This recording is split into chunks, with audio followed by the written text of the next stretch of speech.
मुझे मनाने में कहाँ दिक्कत, फिर तो मैं तुम्हारे साथ चलूंगा ही चलूंगा। आज मेरी माता पार्वती के साथ में मेरे भोलानाथ दौड़ते हुए आ रहे हैं। माता पार्वती कह रही घूंघट न करो, ऊंचो करो, बाटा ठंडा गणा ठोकर खा जाओ तो पट्टे कोई बांधी तो कपोट साहब तो खत्म अभी कौन है बिलाल जी कपोट साहब तो अभी कौन है पट्टी कोई बांधी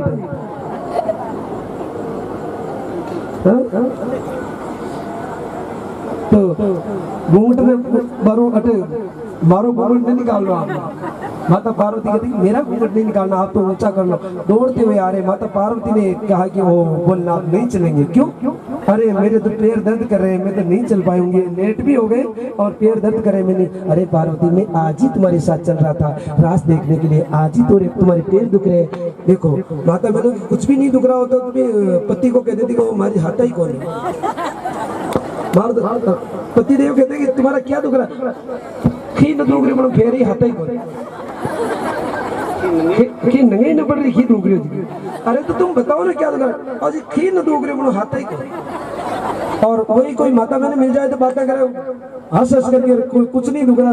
घर के पति देव जब घर पे आते तो वो तो कहते मार दो आइए रोम रोम दुख रही।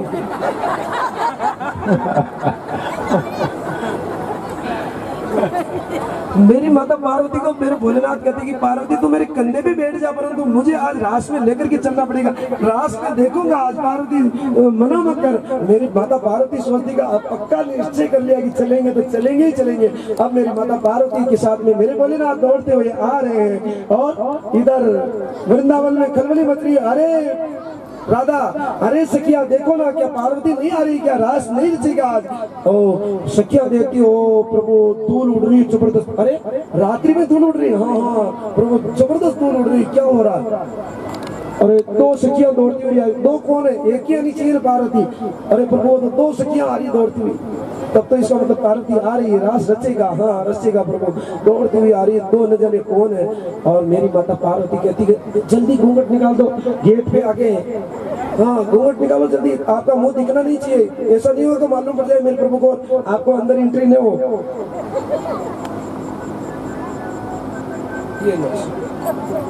हाँ अब आप चुपचाप रहना, बोलना मत, बोलोगे तो भी मालूम पड़ जाती है आदमी की बोली में और औरत की बोली में ध्यान बढ़ जाता है। बोलना मत, नहीं बोलूंगा। जैसे ही अंदर प्रवेश किया और मेरे भगवान कहते हैं राधा बहुत लेट हो गई, तुम इतनी देर देरी से क्यों आई। अरे प्रभु लेट हो गई, थोड़ी देर लग गई। अरे तो इतनी लेट कैसे होगी तुम, लेट हो जाती हो प्रभु, ये कोई मेरे मेहमान आ गए थे ना तो इनको साथ में लेकर के आई इसलिए लेट हो गई। ये कौन है, ये मेरी सहेली है। आपकी सहेली, आपके कैलाश पर्वत तो कोई रहता ही नहीं और सहेली कहाँ से लेकर के आई तुम। अरे प्रभु सहेली तो मिल जाती है रास्ते में, उसमें क्या हो गया। हाँ चलो ठीक है, नाम नोट करो। मेरे राधा जी नाम नोट करवा देती है और हाँ पार्वती जी नाम नोट करवा देती है और पार्वती जी नाम नोट करा करके आगे निकल जाती है। और सहेली को मेरे भगवान कहते हैं कि हाँ बोलो आपका नाम लिखाओ, यहाँ घूंघट नहीं चलता, घूंघट हटाओ। मेरे भोलेनाथ कहते हैं कि नहीं घूंघट नहीं हटेगा, घूंघट नहीं हटेगा। बोलते नहीं, इशारा करते थे घूंघट नहीं हटेगा। अरे यहाँ घूंघट नहीं चलता, आपका नाम बताओ। कौन, मतलब वो इशारा करने को पार्वती बताएगी। अरे पार्वती तुम्हारी सहेली क्या बोल नहीं जानती क्या। मैंने प्रभु बोल तो जानती है, तो आपकी शर्म कर रही इसलिए नहीं बोल रही। अरे तो नाम बताओ ना, आप इसको पूछ लो, मैं तो नहीं जानती नाम। अरे आपकी सहेली आप नहीं जानती हो नाम। हाँ हाँ प्रभु मेरी नई सहेली है, ज्यादा दिन नहीं हुए, अभी नई सहेली बनी, मैंने नाम नहीं पूछा इनको, आप ही पूछ लो इनको नाम। अरे तुम बताओ नाम, रास लेट हो, रास में देरी हो रही है, तुम जल्दी बताओ नाम क्या तुम्हारा। अरे पार्वती क्यों लेट कर रही हो, बताओ ना नाम। ये नहीं बता रही तो प्रभु नाम ये नहीं बता रही तो मैं भी नाम नहीं जानती, इनका नाम लिख दो या तो इनको बाहर निकाल दो। बाहर नहीं जाऊंगी, उसको पूछ लो नाम, बाहर नहीं जाऊंगी मैं, इशारा करें नाम पूछो उनको। अब तो पार्वती कहती कि देखो प्रभु मैं तो नाम नहीं जानती, अब आप तो ये रजिस्टर में ऐसा लिख दो कि ये पार्वती की सहेली है। अच्छा पार्वती की सहेली, अब तो चलो एंट्री दे दी, नाम नहीं बताते क्या करें, इसको शर्म आ रही प्रभु, क्यों परेशान करते हो। मेरा नाम लिख दो पार्वती की सहेली, लिख दिया। और मेरे भगवान आज मेरे भोलेनाथ को पहचान जाते, क्यों कि पूरे शरीर पर कपड़ों से ढक रखा, परंतु मेरे भगवान के चरणों में जो बसनी लगी हुई है उसको देख करके मेरे भगवान मुरली वाले श्याम पहचान जाते हैं कि ये मेरे भोलेनाथ आज मेरे साक्षात रास का मान बढ़ाने के लिए आए हैं। और मेरे भगवान द्वारिकाधीश क्या करते हैं देखो। देखा मोहन ने समझ गए वो सारी बातें, ओ सारी बातें। देखा मोहन ने समझ गए वो सारी बातें, ओ सारी बातें। ऐसी बजाई बंसी सुध मुर्द भूले भोलेनाथ रे, ओ भोलेनाथ रे। ऐसी बजाई बंसी सुध मुर्द भूले भोलेनाथ रे, ओ भोलेनाथ रे। हर सुर से खिसक गई जब साड़ी, हर से खिसक गई जब साड़ी, मुस्काए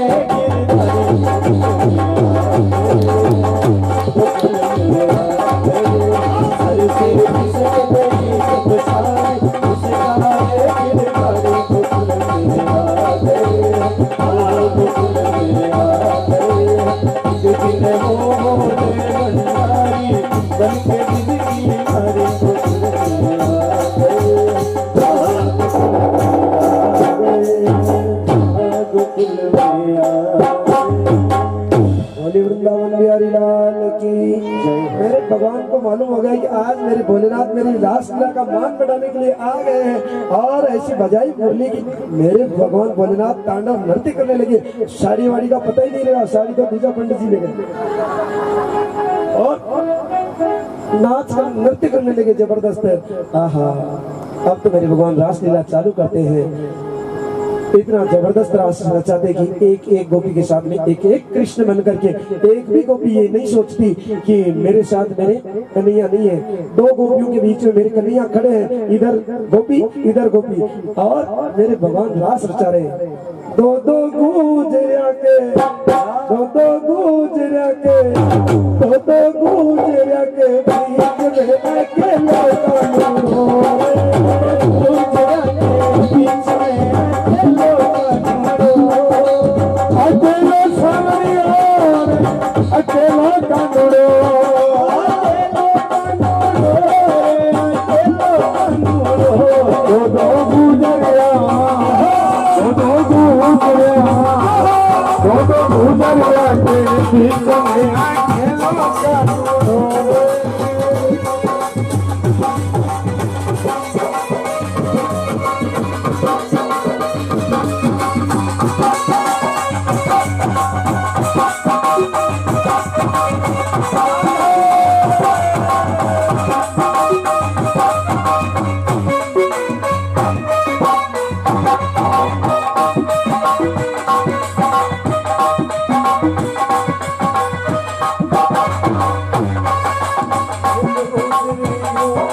की जय। मेरे भगवान ने रास रचाया था, इतना जबरदस्त रास रचाया कि वहाँ कामदेव भी वहां आ जाते कि आज मैं मेरे भगवान को काम मोहित कर दूंगा, मैं सब पर विजय पाता हूँ। भोलेनाथ ने भले ही मुझे वश में कर दिया, परंतु मैं आज भगवान कृष्ण को आज मेरे वश में करके रहूंगा।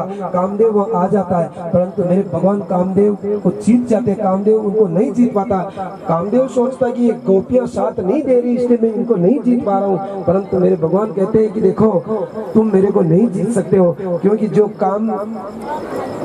कामदेव जिसको जीत लेता है तो काम भावना से ही पुत्र प्राप्ति होती है, परंतु मेरे भगवान कामदेव को ही अपना पुत्र बना लेते हैं और प्रद्युम्न के रूप में आगे मेरे भगवान कामदेव उनके पुत्र के रूप में बनेंगे। अभी तो भगवान की शादी होगी, परंतु कामदेव उनको नहीं जीत पाता, खूब कोशिश करने के बावजूद भी, और वो भगवान उनको पुत्र बना देते हैं। आज मेरे भगवान कहते हैं कि वाह भोलेनाथ, आप मेरे जो कामदेव को भस्म करने वाले हैं, आप मेरे रासलीला महारासलीला का आज मान बढ़ाने के लिए आप आए हैं, तो मैं भी आपको सदा सदा के लिए आपका नाम ही बदल देता हूँ और आपका धाम मेरे वृंदावन में बना देता हूँ। दीन दयालु तेरा तब से गोपेश्वर हुआ नाम रे, ओ हुआ नाम रे। दीन दयालु तेरा तब से गोपेश्वर हुआ नाम रे, आहा तेरा नाम रे। आहा मेरे भोले बाबा वृंदावन में मना तेरा धाम रे, ओ तेरा धाम रे। हरा चंद कहते पुरारी, हरा चंद कहते पुरारी, रखियो लाज हमारी गोपिया दे, ओ गोपिया दे।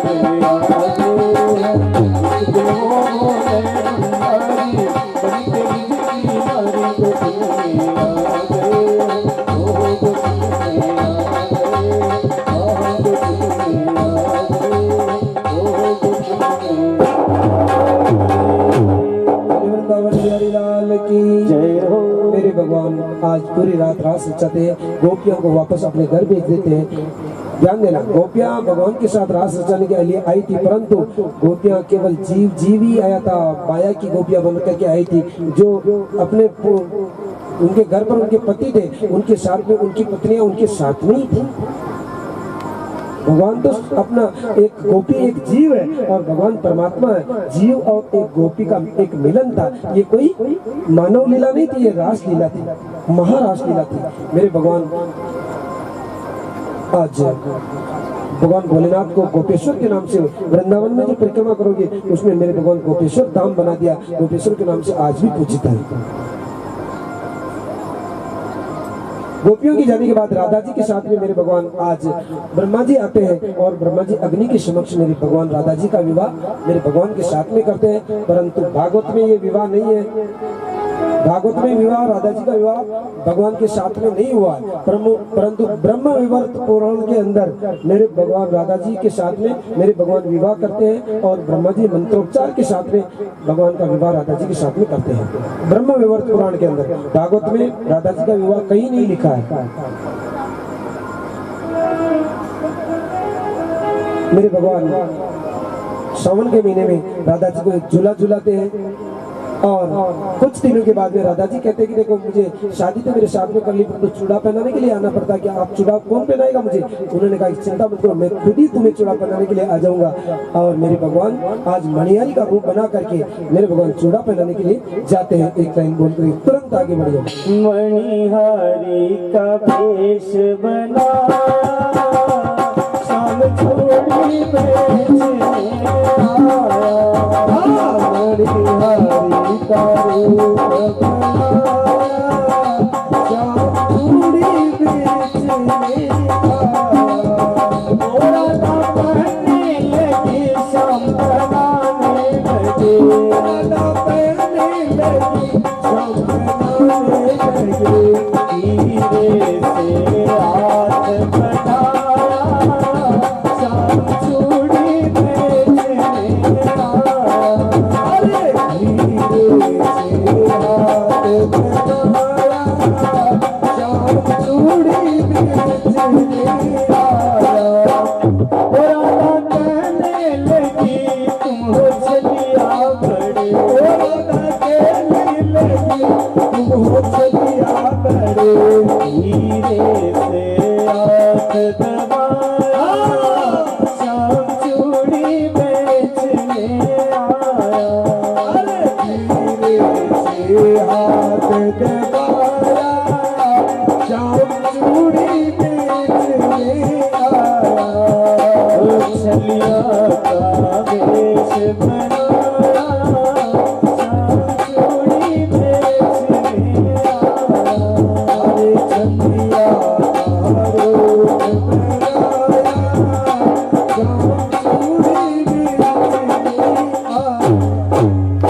वृंदावन बिहारी लाल की।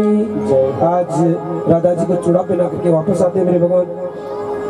एक दिन वृषभासुर नाम का राक्षस भेल बन करके आता है, मेरे भगवान उसका गोविंदा मन करते। एक दिन सारे ब्रजवासी मिलकर के सरस्वती नदी के किनारे भगवान भोलेनाथ अंबिका पूजन के लिए जाते हैं, रात्रि जागरण करते हैं। रात्रि जागरण में एक सर्प आकर के मेरे भगवान के पिताजी नंद बाबा का पैर पकड़ लेता है। सारे सखा चिल्लाते, अरे कन्हैया, नंद बाबा का पैर किसी सर्प ने पकड़ लिया है। सर्प ने पैर क्यों पकड़ा था? उन्होंने इसलिए पकड़ा था कि मैं भक्त का पैर पकड़ लूंगा तो भगवान जरूर मिल जाएंगे। हम भगवान तक नहीं पहुंच पाते तो किसी भक्त का चरण पकड़ लो, भक्त की सेवा कर दो तो भी मेरे भगवान खुश हो जाएंगे।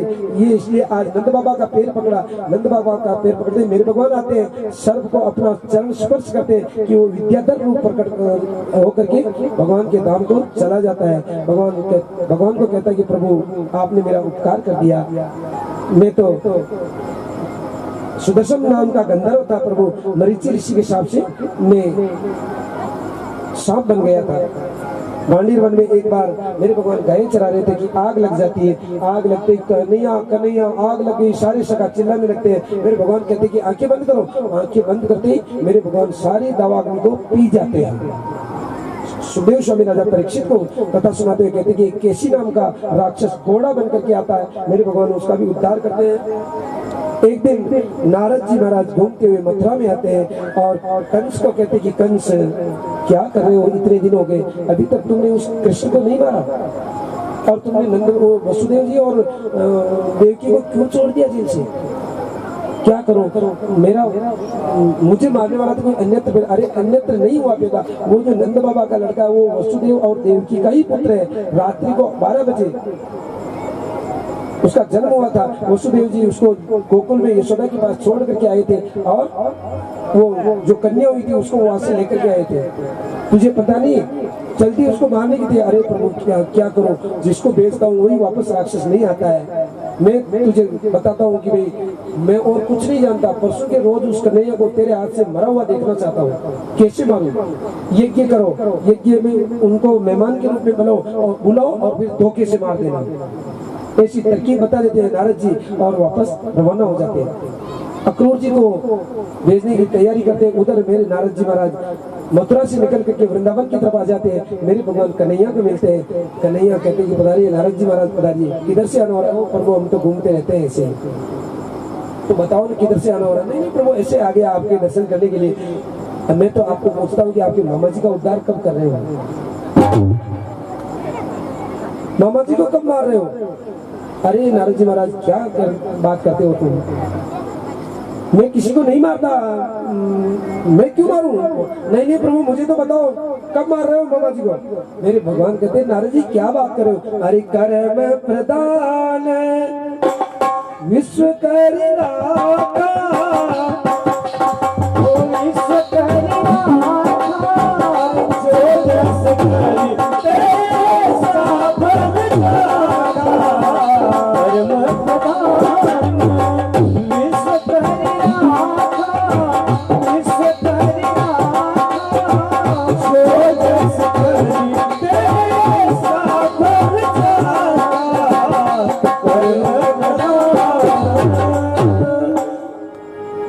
अरे नारद जी महाराज जैसा कर्म करेंगे वैसा फल पाएंगे। मैं किसी को नहीं मारता प्रभु, मैं कुछ नहीं जानता।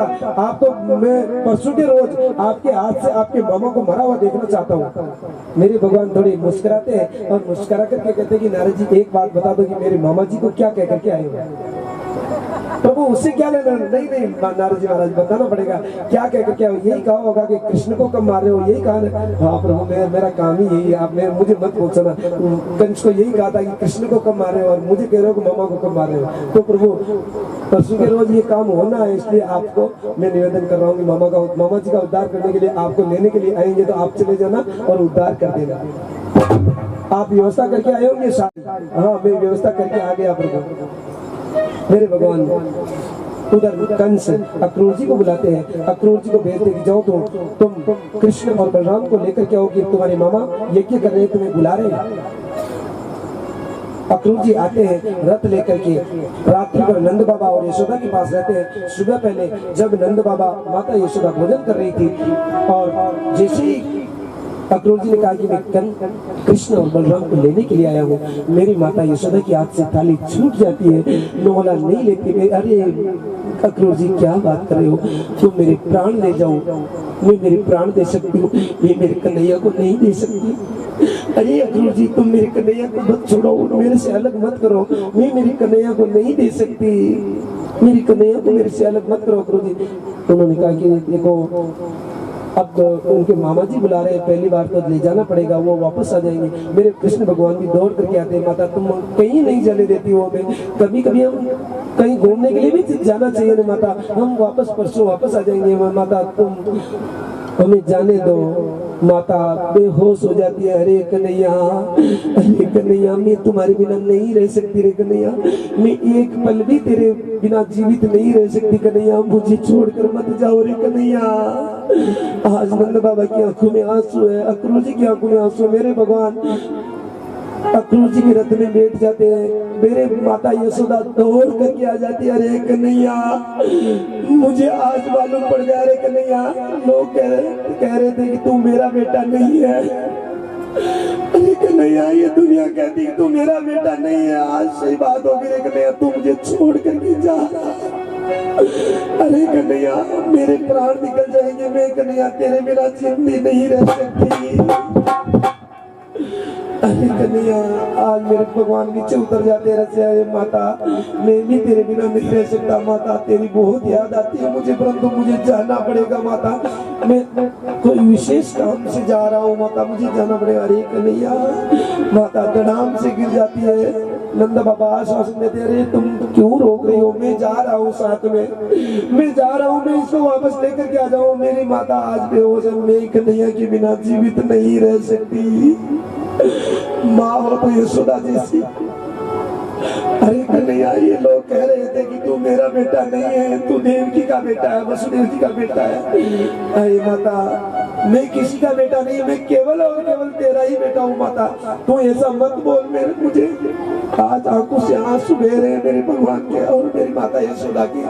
अरे कन्हैया मेरे कन्हैया रथ में बैठ करके आगे निकल जाते हैं। आगे निकलते तो क्या होता है, सारी गोपियां रास्ते में रथ के आगे सो जाती है, सखा सारे आगे। अरे रथ को अक्रूर, तुम अक्रूर नहीं हो, तुम तो क्रूर हो, तुम हमारे कन्हैया को हमसे अलग क्यों कर रहे हो। हम नहीं जाने देंगे कन्हैया को। मेरे कन्हैया धड़ाम नीचे उतर जाते हैं। गोपियों को कहते हैं, अरे गोपिया तुम मुझसे प्रेम नहीं करती हो, अरे गोपिया तुम मुझसे प्रेम नहीं करती, यदि तुम मुझसे प्रेम करती तो मेरा रास्ता छोड़ देती। गोपिया एक तरफ हो जाती, परंतु राधा जी की आंखों में आंसू बह रहे हैं। आंसू को देख करके राधा को मेरे भगवान कहते हैं कि तुम राधा आंसू मत निकालो। राधा कहती कि तुम इतने ही मतलब निगुरे थे तो फिर मेरे साथ में शादी क्यों करी तुम, शादी भी नहीं करनी चाहिए थी, अब छोड़ करके जा रहे हो तुम। मेरी कन्हैया बैठ जाते, अब नहीं जाऊंगा, मेरा चाहे कितना ही जरूरी काम में नहीं जाऊंगा बस। राधा जी कहती कि चले जाओ तुम, छोड़ दो। अरे चले जाओ तुम निष्ठुर हो, तुम चले जाओ। मेरे भगवान कहते तू अब जब तक नहीं कहेगी तब तक मैं नहीं जाऊंगा। अब राधा जी कहती कि मैं तुम्हें वचन दे रही, तुम मुझे चले जाओ, मैं चिंता नहीं करूंगी, तुम चले जाओ। परंतु मेरे भगवान वचन लेते कि तू वचन दे कि मैं तेरी आंख से आंसू नहीं निकालेगी।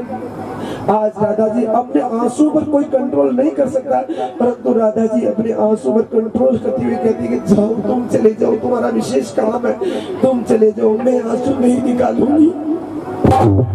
राधा जी को छोड़ के कि मेरी कन्हैया रथ में दौड़ करके आगे बैठ जाते हैं। रथ तीरों की तरह से चल रहा है। अक्रूर जी बीच में यमुना जी में स्नान करके मेरे भगवान की परीक्षा करते हैं कि वास्तव में भगवान है या कंस ने मार दिया या कंस को ये मारेंगे।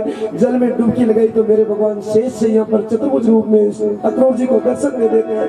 अक्रूर जी का संदेह मिट जाता है। रथ दौड़ता हुआ आगे जा रहा है, मथुरा में पहुंचता है। मथुरा में अक्रूर जी को मेरे भगवान मामा जी के पास भेज देते हैं। कहते हैं जाओ मेरे मामा जी को समाचार दे देना कि मैं दोनों भाइयों को लेकर के आ गया हूँ।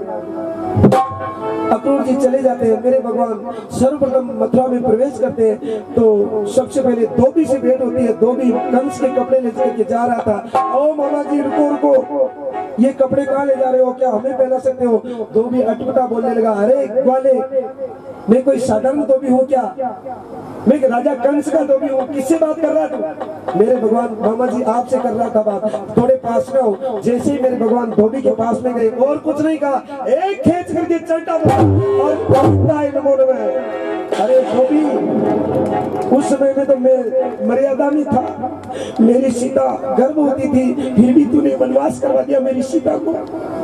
तूने मेरी सीता को वनवास कर दिया। उस समय में मैं प्रजा का पालक था, मैं मर्यादा में था, तुझे कुछ नहीं कह सकता था। आज वो बदला लेने के लिए एक चाटा मारा मेरे भगवान ने, आज माफ नहीं करूंगा। और गोविंदाय नमो नमः। आगे बढ़े, दर्जी मिला। दर्जी को कहा कि मामा जी ये कपड़े लंबे बहुत है, हमारे बराबर कर सकते हो? कि हाँ हाँ प्रभु, मैं आपका सेवा करने के लिए ही पैदा हुआ हूँ, आपको कौन मना करता प्रभु। मैं आज मेरे भगवान दर्जी को भक्ति का वरदान देते हुए आगे बढ़ते हैं। सुदामा माली मिलता है। सुदामा माली मेरे भगवान को आज हार पहनाता है। प्रभु ये हार आपके गले में शोभित होता है। सुदामा माली आज हार पहनाते मेरे भगवान उसको माला माल कर देते हैं, वरदान दे देते हैं। आगे बढ़ते हैं। एक कुब्जा जो चंदन लगाने के लिए जा रही थी, मेरे भगवान उसको आवाज देते, ओ सुंदरी, ओ सुंदरी। कुब्जा पीछे मुड़ करके देखती है, आज दिन तक मुझे किसी ने सुंदरी नहीं कहा है, क्योंकि मेरा कुरूप है, मेरा स्वरूप अच्छा नहीं है। 8 जगह से टेढ़ा शरीर था, परंतु सुंदरी किसने कहा? वो मुड़ करके देखती है। मेरे भगवान कहते कि तुम क्या ले जा रही हो? कि मैं चंदन ले जा रही हूँ राजा कंस को लगाने के लिए। क्या हमारे लगा सकते हो? प्रभु ये तो चंदन तो आपके लगने लायक है, मैं तो एक मजबूरी से उनके लगाने जा रही हूँ। मेरे भगवान के वो कुब्जा चंदन लगाती है। मेरे भगवान उसके पैर पर पैर रखते, थोड़ी के एक झटका लगाया कि उसको सुंदरी बना दिया। जोरदार बजाओ ताली। सुंदरी बना दिया। सुंदरी बनाते ही आज मेरे भगवान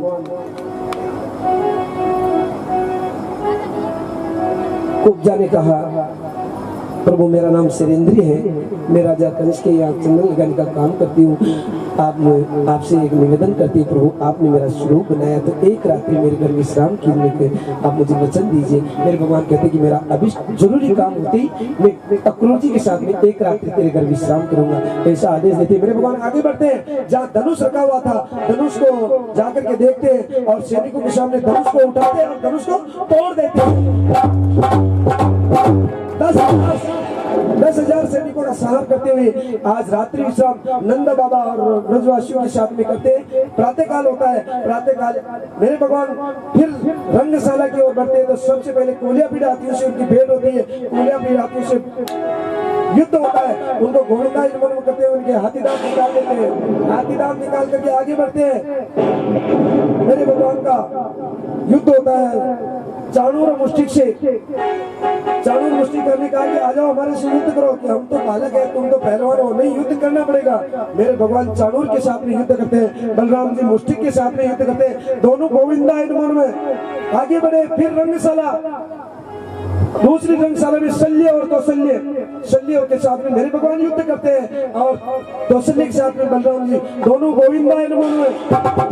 और मेरे भगवान आपसे बंदों को या तो कहते हैं भैया आप सेना का मुकाबला करो और मैं मामा जी को ये हाथी दांत भेंट देने के लिए जा रहा हूँ।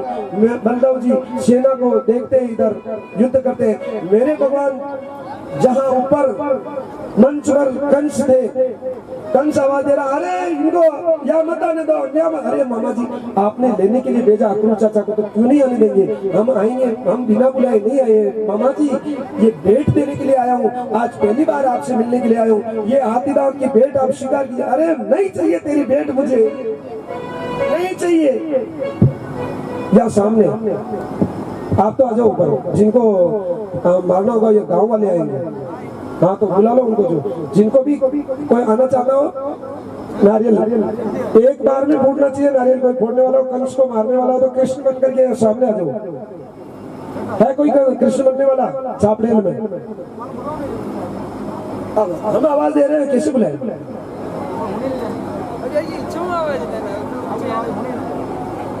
आप मेनू कोई एक नारियल के रूप में कंस को मारना, कोई आना चाहते हो तो जल्दी आ जाओ, देर मत करो।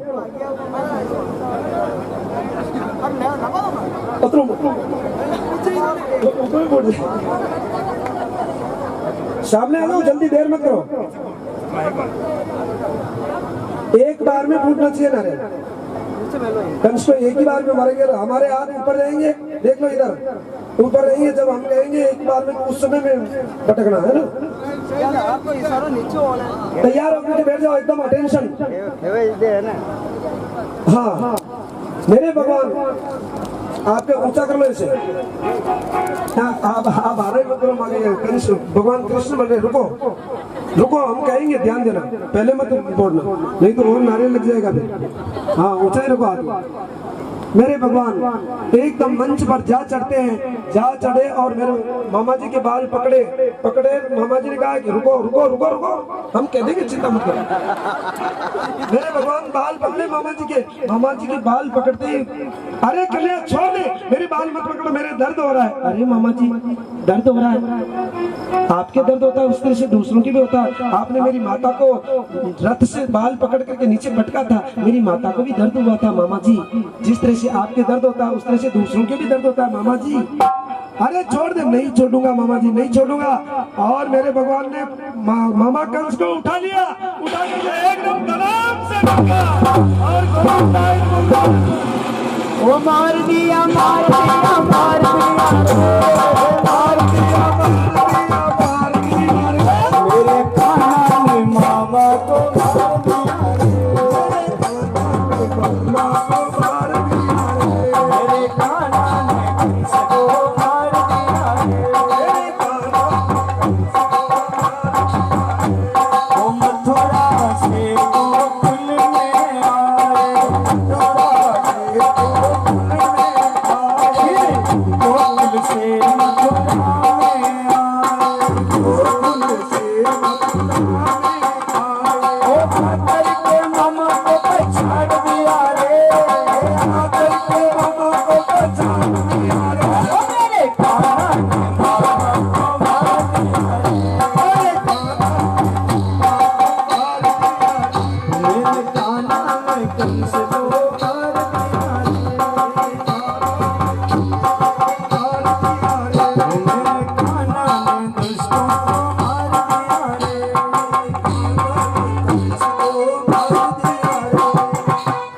बोले वृंदावन बिहारी लाल की जय।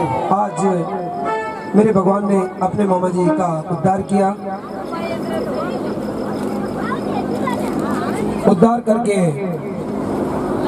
मामा जी के अंतिम संस्कार करते हैं और जेल में जाकर के अपने नाना जी उग्रसेन जी को जेल से रिहा करते हैं। जेल से रिहा करके नाना जी जी से माफी मांगते हैं कि नाना जी माफ करना, आपके जो पुत्र थे मेरे मामा जी, उनको मेरे हाथ से उनका मोक्ष हो गया है। मेरे नाना जी क्रोध करते कि तुमने मेरे पुत्र को क्यों मारा? मामा जी कुछ भी होना जो तो हो गया, अब कुछ नहीं हो सकता। अरे बेटा, ऐसे दुष्ट पुत्र को मेरे हाथ से मारने देता, मेरी आंखों के सामने मैं मारता स्वयं, तो मेरी आत्मा को शांति मिल जाती। ऐसा दुष्ट पुत्र किसमें चाहिए था? आज नाना जी को राजगद्दी पर राज तिलक करते हैं। नाना जी कहते कि भैया कृष्ण तुम्हारा करो राज तिलक, मैं राजगद्दी पर नहीं बैठूंगा। परंतु मेरे भगवान ने मना कर दिया कि दुनिया कहेगी कि राज मथुरा के राज्य के लिए मामा को मार दिया, मैं राज्य नहीं करूंगा मामा नाना जी। उग्रसेन जी को वापस राजा बनाते हैं। जेल में जाकर के माता देवकी और वसुदेव जी को रिहा करते हैं। वसुदेव जी और देवकी आज मेरे भगवान का अभिवादन करते हैं, मेरे भगवान का अभिवादन करते हैं कि वाह वाह इतने दिन अभिवादन शीलस्य नित्यम वर्तो पसेविना चत्वारि देखा मर्दन्ते आयु विद्या यशोबलम। मेरे भगवान को आयु विद्या यश बल का आशीर्वाद देते माता पिता। माता देव की आज कहती है वाह बेटा, मेरी जैसी माता किसी को नहीं मिलेगी। जन्म दिया जिस घड़ी से लगा करके आज 11 साल की उम्र होने के बाद वापस अब तेरा दर्शन किया, ऐसी माता किसी को मत मिलना। मैं कितनी अभागिनी हूँ। मेरे भगवान कहती कि माता अभागा तो मैं हूँ कि मेरे कारण आपको जेल में रहना पड़ा। आज माता की आंखों में आंसू आ रहे हैं। मेरे भगवान को आज अपनी गोद में लेकर के माता ममता दे रही है। आज मेरी माता ममता अनन्य ममता विष्णु ममता प्रेम संगता भाव से सांद्रात्मा बुद्धे प्रेमानिगत्यते। मेरे भगवान माता को माता पिता को जेल से रिहा करते हैं। मेरे भगवान का सांडिल्य गर्गाचार्य जी द्वारा यज्ञोपवीत संस्कार किया जाता है। यज्ञोपवीत संस्कार करने के बाद मेरे भगवान उज्जैन में जाकर के सांदीपनी आश्रम पर विद्या अध्ययन करते हैं। बहुत अल्प समय में विद्या अध्ययन करके गुरु दक्षिणा देने के लिए गुरु जी को कहते हैं, परंतु गुरु जी मना कर देते हैं। गुरु माता कहते कि आप यदि गुरु दक्षिणा देना चाहते हो तो मेरा पुत्र समुद्र में डूब करके मर गया है, मेरे पुत्र को वापस लेकर के आ जाइए। मेरे भगवान समुद्र को जाकर के ललकारते हैं। समुद्र प्रकट होकर के कहता है कि प्रभु मैंने आपके पुत्र को नहीं मारा है, मेरे अंदर एक राक्षस रहता है शंकासुर, उसने आपके गुरु पुत्र को मारा है। शंकासुर को ललकारा है। मेरे भगवान ने शंकासुर का उद्धार करते हुए शंख लिया और शंकासुर ने कहा कि आपका गुरुपुत्र मैं तो यहाँ तो केवल शरीर ही रहता है, आत्मा तो यमराज जी के पास धर्मराज जी के पास चली जाती है। मेरे भगवान समुद्र में से शंख लेकर के स्वर्गलोक में चले जाते हैं और धर्मराज जी के वहां जाकर के शंख बजाते हैं। जबरदस्त शंख बजाया। धर्मराज जी निकल करके मेरे भगवान का स्वागत करते हैं। मेरे भगवान कहते हैं कि मेरा गुरुपुत्र तो प्रभु यहाँ शरीर नहीं आता, यहाँ तो केवल आत्मा ही आती है, आत्मा दे दीजिए। आत्मा लेते हैं और शरीर मेरे भगवान बना देते हैं और आत्मा को उसमें प्रवेश करा करके अपनी गुरु माता को गुरुपुत्र प्रदान करते हैं। गुरुपुत्र प्रदान करके उसी गुरु आश्रम में जोरदार बजाओ अच्छी ताली। मरे हुए को भी जिंदा करके गुरु माता को प्रदान कर दिया और फिर वहीं पर गुरु सांदीपनी आश्रम में आज मेरे भगवान की सुदामा से मित्रता होती है और कहते हैं मेरे भगवान की सुदामा कभी तेरे में तकलीफ पड़े तो मुझे याद करना।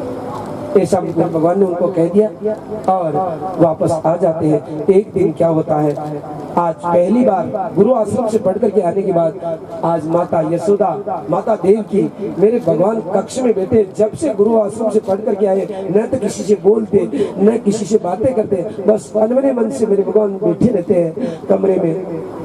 और माता देव की आज भोजन का थाल लेकर के आती है। भोजन का जैसे ही थाल लेकर के कमरे में घुसी, मेरे भगवान को कहा कि कृष्ण मैं तुम्हारे लिए 56 भोग बना करके लाई हूँ, तुम भोजन करो। जैसे ही थाल को कपड़ा जो ढका रखा था उसको हटाया, मेरे भगवान ने भोजन को देखा और भोजन को देखते ही आज मेरी भगवान को मेरी माँ यशोदा की याद आ गई। माँ यशोदा, ओ माँ यशोदा। अरे जैसे रोने लगे और माता देव की चिंता करने लगी। आज पहली बार मैं भोजन कराने के लिए तुम्हें पठान लेकर के मेरे हाथ से भोजन कराना चाहती थी और फिर तुम रोने लग गई। क्या बात है, क्या मेरे हाथ का भोजन अच्छा नहीं लगता? कृष्ण तुम बोलो ना कोई भोजन में कोई कमी हो तो मैं कमी पूरी कर दूंगी बेटा। जो तुम कहोगे मैं भोजन बना दूंगी बेटा, परंतु तुम मेरे सामने आंखों में आंसू मत निकालो बेटा। परंतु मेरे भगवान आंखों में आंसू निकाल दे। मेरी माँ यशोदा की मुझे याद आ रही है। मेरी माँ यशोदा मेरे बिना नहीं रह सकती। अरे बेटा मेरे हाथ से भी तो एक तू भी मेरा पुत्र है, मैं भी पुत्र के प्यार कर, मैं भी एक माँ की ममता बताना चाहती हूँ बेटा। मैं भी पुत्र का प्यार मेरे हृदय में प्रकट करना चाहती हूँ। तो मेरे हाथ से आज मेरे हाथ से भोजन करने मेरे प्रभु कहते हैं माता मैं भोजन नहीं कर सकता। बेटा क्या कमी बताना? कमी नहीं है माता, एक ही कमी है, एक कमी केवल मेरी माता यशोदा मुझे माखन खिलाती थी। मेरी माँ यशोदा मुझे माखन खिलाती थी। आज भोजन में मुझे माखन नजर नहीं आ रहा। मेरी माखन होता तो मेरी माँ मुझे याद नहीं आती, परंतु आज माखन नहीं है माता। मेरी माँ यशोदा मुझे याद आ रही है। मैं कितनी किलोले करता था, परंतु मेरी माँ यशोदा मुझे माखन खिलाती थी। मैं मटकी फोड़ दी, परंतु फिर भी मेरी मटकी फोड़ने के बावजूद भी मेरी माता यशोदा मुझे कुछ नहीं कहती थी, मुझे प्रेम देती थी। अरे कन्हैया मैं तुझे नहीं पीटूंगी, अरे कन्हैया आज मुझे याद आ रही है, अरे माता यशोदा। माता देव की देखती रे बेटा, मैं पहली बार भोजन करा रही थी, तू फिर भी मेरे हाथ से भोजन नहीं करना चाहता। वसुदेव जी को जाकर के कहती, देखो जी जब से यहाँ आया तब से मैं तो बात करता हंस करके, मैं बोलता बस आंखों से आंसू निकालता रहता, मैं क्या करूं। वसुदेव जी कहते कि देखो एक पिता भी एक पुत्र को क्या कह सकता है। उद्धव जी को बुलाते हैं, अरे उद्धव तेरे भाई को तू समझा, ये हमेशा रोता रहता है, इसको माता यशोदा की याद आती है, नंद बाबा की याद आती है, तू इनको समझा भैया, कैसे न कैसे करके समझा। उद्धव कहते हैं कि तुम दोनों माता पिता तुम अलग कक्ष में चले जाओ, मैं अकेला कृष्ण को समझाऊंगा। और उद्धव अकेला रह जाता है। उद्धव अकेला रहता है तो मेरे भगवान कहते हैं, अरे उद्धव, अरे कन्हैया क्यों रोते हो तुम इतना। अरे उद्धव मुझे बहुत याद आ रही है, अरे उद्धव मुझे बहुत याद आ रही है। अरे उद्धव मैं गाय चराने के लिए जाता था, मेरी मुरली बजती थी, गाय ऊंचा पहुंच करके मेरी तरफ दौड़ दौड़ करके आता। अरे उद्धव मैं मुरली बजाता था, छोटे छोटे बछड़े अपनी पूंछ को ऊंची करके मेरी परिक्रमा लगाते थे। रे उद्धव, अरे उद्धव मैं मुरली बजाता था, यमुना बहती हुई रुक जाती थी। उद्धव, अरे उद्धव मेरी मुरली बजती थी, पक्षी कलरव करते हुए मेरे पास आ जाते थे। रे उद्धव मैं ब्रिज के बिना नहीं रह सकता, मुझे ब्रिज की याद आ रही है। अरे उद्धव मोए ब्रिज बिसरत नाही, उद्धव मोई ब्रज बिसरत नाही, उद्धव मोई अरे ब्रज बिसरत नाही।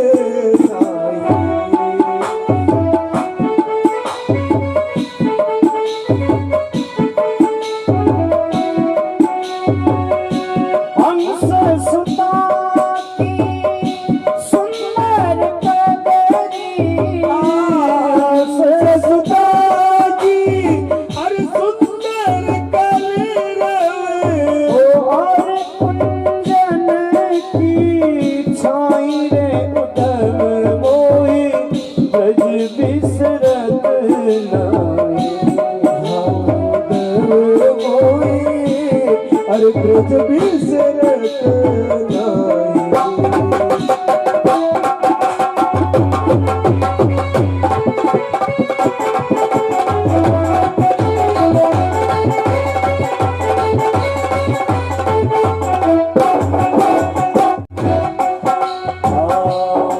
सुलभी बच दोहनी खरिक दुहावन जाए, अरे सुलभी बच दोहनी खरिक दुहावन जाए। बोले बाले मिले परत कोलाहल, अरे ग्वाल बाल मिले करते कोलाल, वो नाचे पकड़ के पाही रे उद्धव मोए ब्रज बिसरत नाही, उद्धव मोई ब्रज बिसरत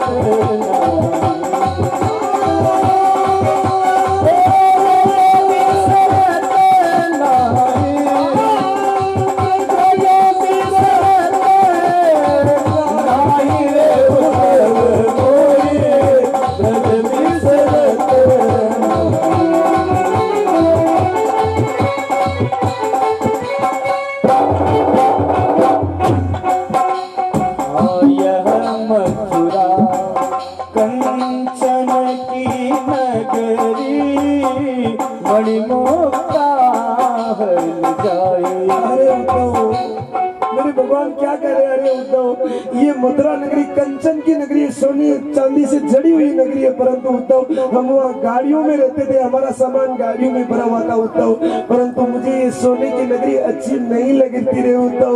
मुझे बार बार उस वृंदावन की ब्रज भूमि की याद आ रही रे उद्धव। ब्रिज तो ब्रिज है, मैं ब्रिज के बिना नहीं रह सकता रे उद्धव। यह मथुरा कंचन की नगरी मणिमुक्ता हल जाए। यह मथुरा कंचन की नगरी मणिमुक्ता हल जाए। याद आवत ना सुख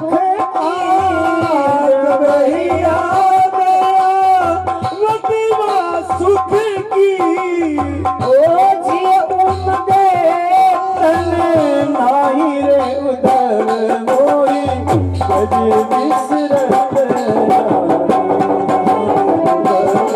मोरी गज बिसरत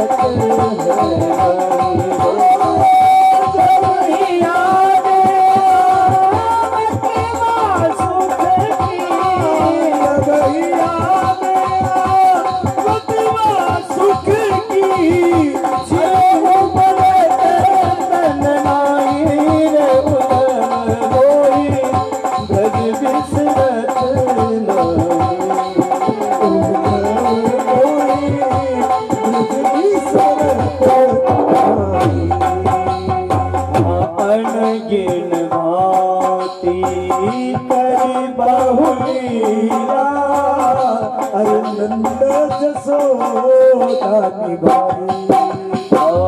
अनगिन भांति करी बहुलीला नंद जसोदा निभाई। अरे उद्धव मैं बहुत कोलाहल करता था, बहुत कौतूहल करता था। अरे मेरे नंद बाबा, मेरी माता यशोदा के सामने मैं न जाने कितनी कितनी माखन मिला करी, मैं चोरी करता, मैं मटकी फोड़ देता, मैं दही लूट लेता, परंतु मेरी माता नंद बाबा यशोदा और मेरी माता यशोदा उस इतनी कौतूहल को भी, इतनी मेरी शैतानी को भी मेरी नंद बाबा और यशोदा ने निभा लिया रे उद्धव। आज मुझे याद आ रही है उद्धव। अनगिन भांति करी बहुलीला नंद जसोदा निभाई। अनगिन भांति अरे करी बहुलीला नंद यशोदा निभाई। सूर्यदास प्रभु मोटे हो सूरदास प्रभु मोरे हो रे। यह कहीं कहीं पछताई रे उधर मोरी गज बिसरत मोही गज बिसरत अरे उधर मोही गज बिसरत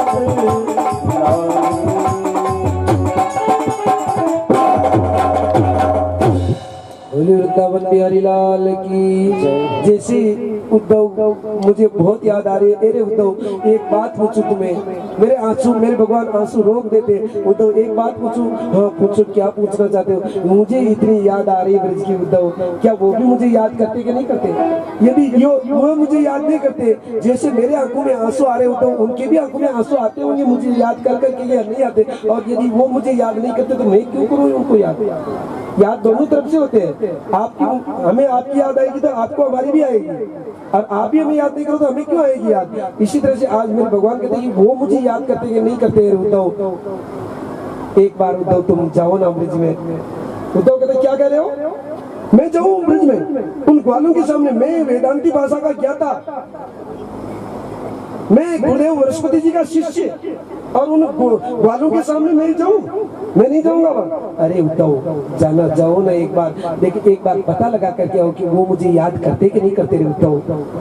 अरे मैं जाऊंगा कृष्ण, तो वो मेरी वेदांती भाषा को नहीं समझ पाएंगे। मैं तो वेदों की भाषा बोलता हूँ, वो मेरी भाषा को नहीं। अरे हाँ हाँ, मैं इसलिए मेरे भगवान मनी मन कहते इस घमंड को चूर करने के लिए तो तुझे भेज रहा हूँ। उद्धव उद्धव तुम तो ज्ञानी हो, तुम तो हर भाषा बोल जानते हो, थोड़े सरल भाषा में बात कर लेना उद्धव। एक बार जाओ ना तुम। ठीक है मैं जाऊंगा, पर तुम रुकूंगा नहीं, मैं बस मैं देख करके आ जाऊंगा। हाँ मत रुकना, जाओ तो सही। जाने लगे उद्धव। मेरे भगवान ने कहा कि उद्धव तुम ऐसे मत जाओ, मेरा रथ लेकर के जाओ, उस पर मेरी ध्वजा लगाओ, मेरा पीताम्बर पहनो, मेरा मुकुट लगाओ, मेरा श्रृंगार करके जाओ। बाकी तुम ऐसे चले जाओगे तो गोपियां तुमसे बात नहीं करेगी। राधे राधे। क्या कहा?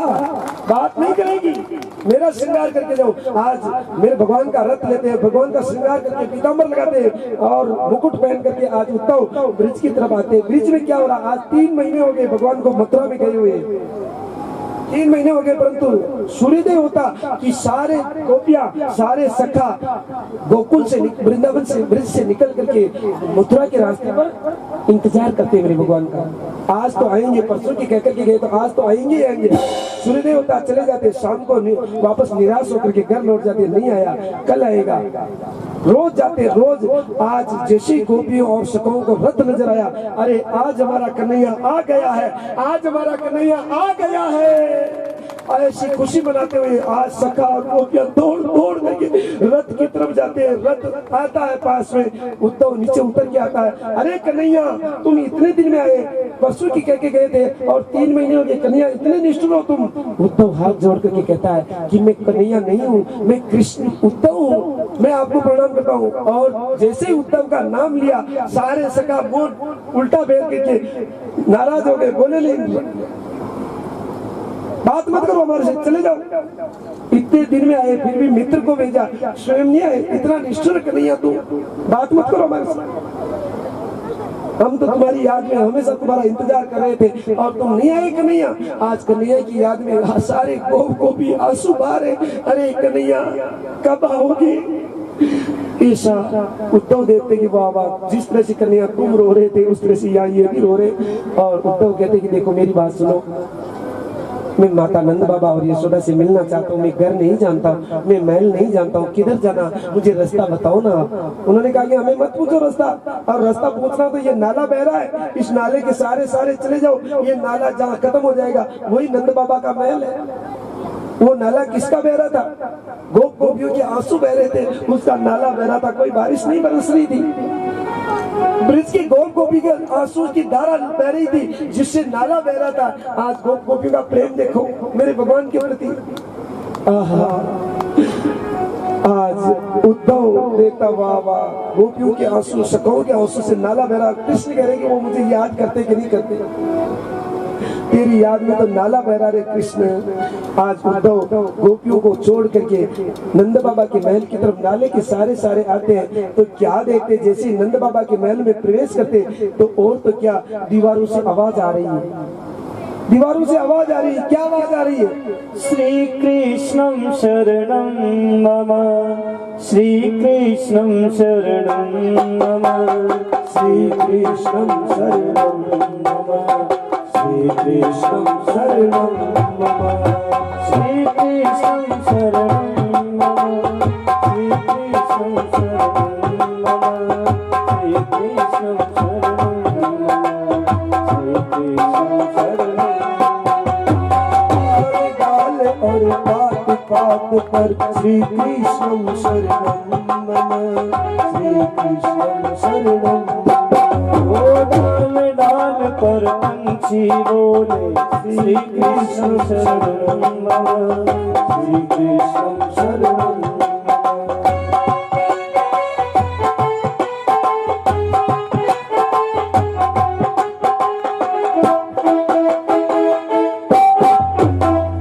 हर तरफ से आवाज आ रही है, श्री कृष्णम शरणम मम, श्री कृष्णम शरणम मम। और अंदर जाते थे क्या देखते थे, ध्यान से सुनना, ऐसा प्रसंग आपको नहीं सुनने में मिलेगा, ऐसा करुणा, ऐसे प्रसंग में करुणा। आज अंदर जाते उद्धव तो क्या देख रहे हैं, 3 महीने हो गए माता यशोदा को कुछ खाए पिए, ध्यान देना। माता यशोदा को नंद बाबा को कुछ खाए भी 3 महीने हो गए और बेहोश है माता यशोदा। माता यशोदा जैसे ही उद्धव के चरणों की आवाज आती है, पैरों की आवाज आ रही थी और माता यशोदा बोलती, अरे कौन हो तुम? अरे धीरे चल, अरे भैया धीरे चल, कौन हो तुम? अरे मेरा कन्हैया जग जाएगा, अभी मैंने सुलाया है मेरे कन्हैया को, अरे अभी मेरे कन्हैया को मैंने सुलाया है, अरे भैया कौन हो तुम? धीरे चल, मेरा कन्हैया जग जाएगा। माता यशोदा कह रही, अरे उद्धव बोल रहे हो माता यशोदा, कन्हैया कहाँ है? कन्हैया को गए हुए 3 महीने हो गए। अरे माता कन्हैया, अरे तू धीरे बोल, मेरा कन्हैया जग जाएगा, अभी माखन मांग रहा था मेरे से कन्हैया, मैंने माखन खिला करके अभी मेरे कन्हैया को न जाने धीरे धीरे सुलाया है, सहला सहला करके सुलाया। अरे तू धीरे बोल, मेरा कन्हैया जग जाएगा। कोई ध्यान नहीं है, कोई होश नहीं है, मेरा कन्हैया जग जाएगा, मेरा कन्हैया जग जाएगा। अरे तू धीरे बोल। अरे माता मैं उद्धव हूँ, आपको प्रणाम करता हूँ। अरे तू प्रणाम दे, मेरा कन्हैया जग जाएगा, मत बोल मत बोल। अरे माता कन्हैया को गई हुई 3 महीने हो गए, माता कन्हैया यहाँ नहीं है। अरे तू धीरे बोल, मेरा कन्हैया मुझे छोड़कर नहीं जा सकता। माता यशोदा मेरे भगवान की याद में, जिस तरह से मेरे भगवान रो रहे थे उसी याद में माता यशोदा रो रही है। अरे मेरा कन्हैया मुझे छोड़कर नहीं जा सकता। अरे माता वो गए हुए 3 महीने हो गए, माता तेरे पास नहीं है, कन्हैया तुम्हें खूब याद करता। जिस तरह से माता तुम रो रही हो उसी तरह से कन्हैया भी तुमको याद कर करके खूब रोते हैं, भोजन नहीं करते। माता 3 महीने हो गए, माता देवकी के हाथ से एक भी बार भोजन नहीं किया, माता खूब रो रहे हैं, कन्हैया तुमको खूब याद। अरे मेरा कन्हैया 3 महीने हो गए गए हुए, मैं जिंदी क्यों? अरे मेरे प्राण कहाँ अटक रहे हैं? मैं मेरे कन्हैया के बिना जिंदा नहीं रहना चाहती। मुझे ऐसा जीवन नहीं चाहिए कि मेरा कन्हैया मेरे से दूर रहे। मैं कन्हैया के बिना नहीं रह सकती। आज माता यशोदा को, नंद बाबा को उद्धव आश्वासन देते हैं, माता यशोदा तुमको खूब याद करते, तुम धैर्य धारण करो, माता तुमसे मिलने के लिए जरूर आएंगे।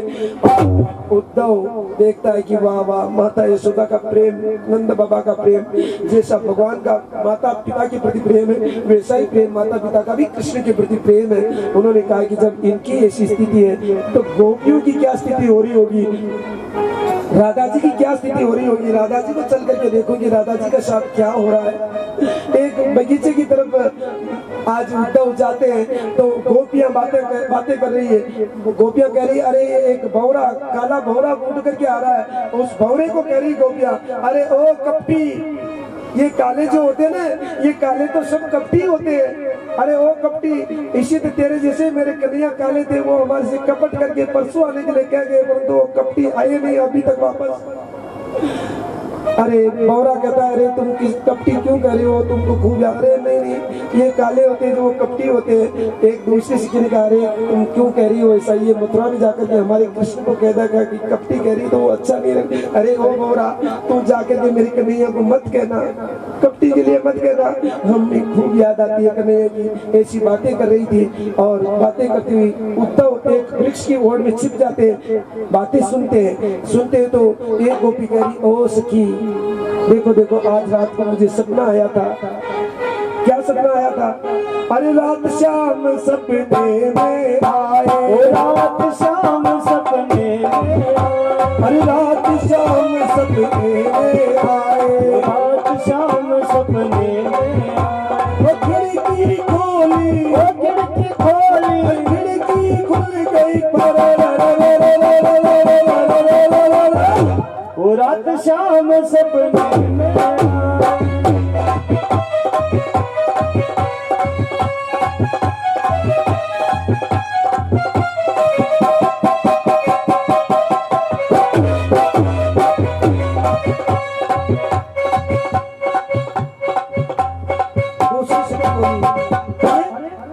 तेरे सपने में कृष्ण आए थे और खिड़की खोली, तेरी खिड़की।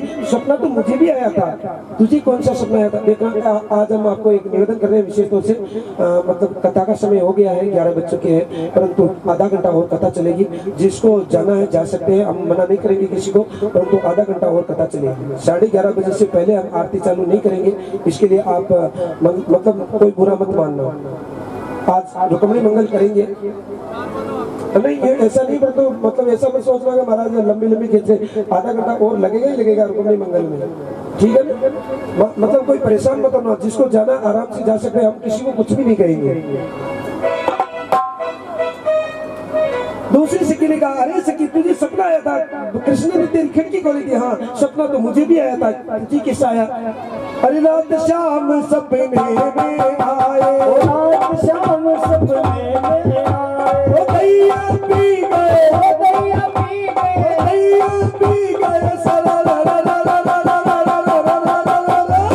ओ रात शाम सपने में आए, ओ रात शाम सपने में आए, ओ रात शाम सपने में आए।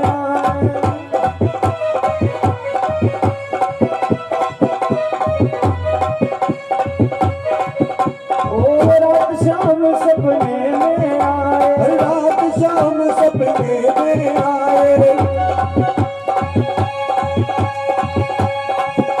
ओ चूनर पकड़ी, चुनर पकड़ी, ओ चूनर पकड़ी, चुनर फट गई, चूनर पट गई। ओ रात शाम सपने में आए, रात शाम सपने में आए।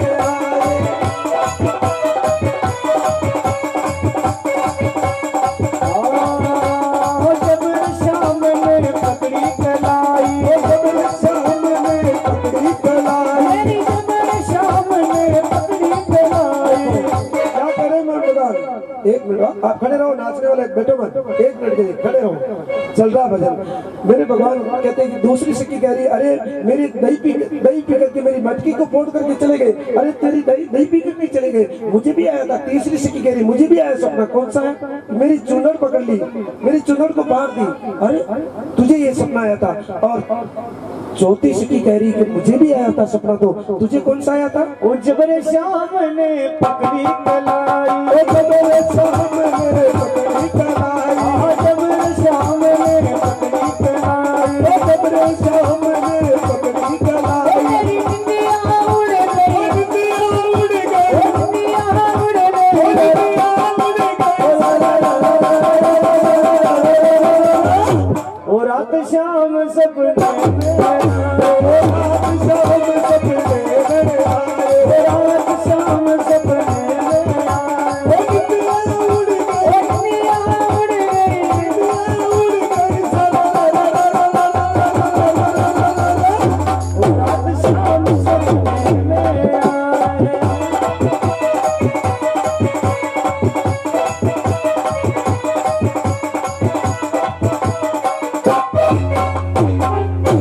बोले वृंदावन बिहारी लाल की।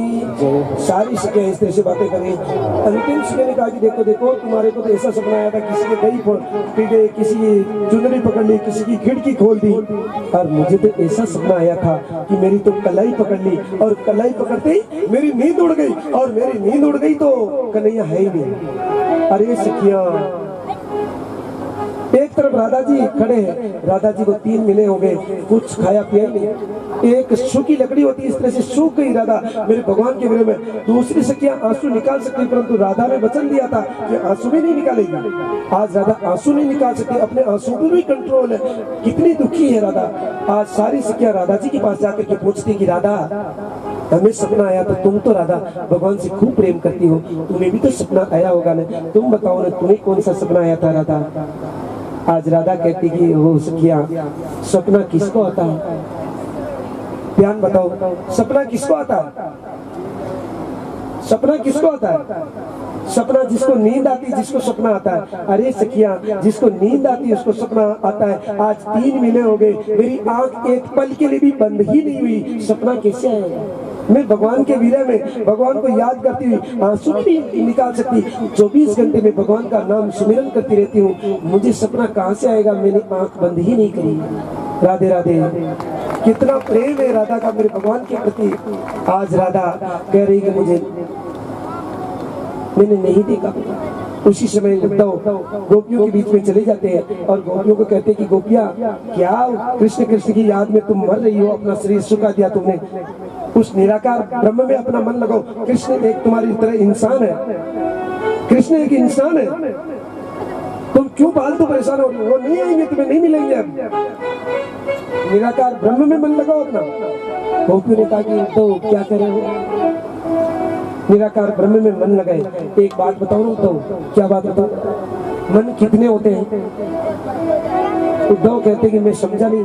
अरे तुम तो वेदांती भाषा के ज्ञानी आदमी हो, वेदांती भाषा जानते हो और नहीं समझे, मतलब ये तो वेदांती भाषा से अलग है क्या है? अरे उद्धव बताओ ना, मन कितने होते हैं? नहीं, मैं नहीं समझ पा रहा आपकी बात। और गोपियों ने बोल दिया, क्या बोला? उद्धव जी मन ना भये 10-20। अरे मन ना भये मन ना भये रे 10-20।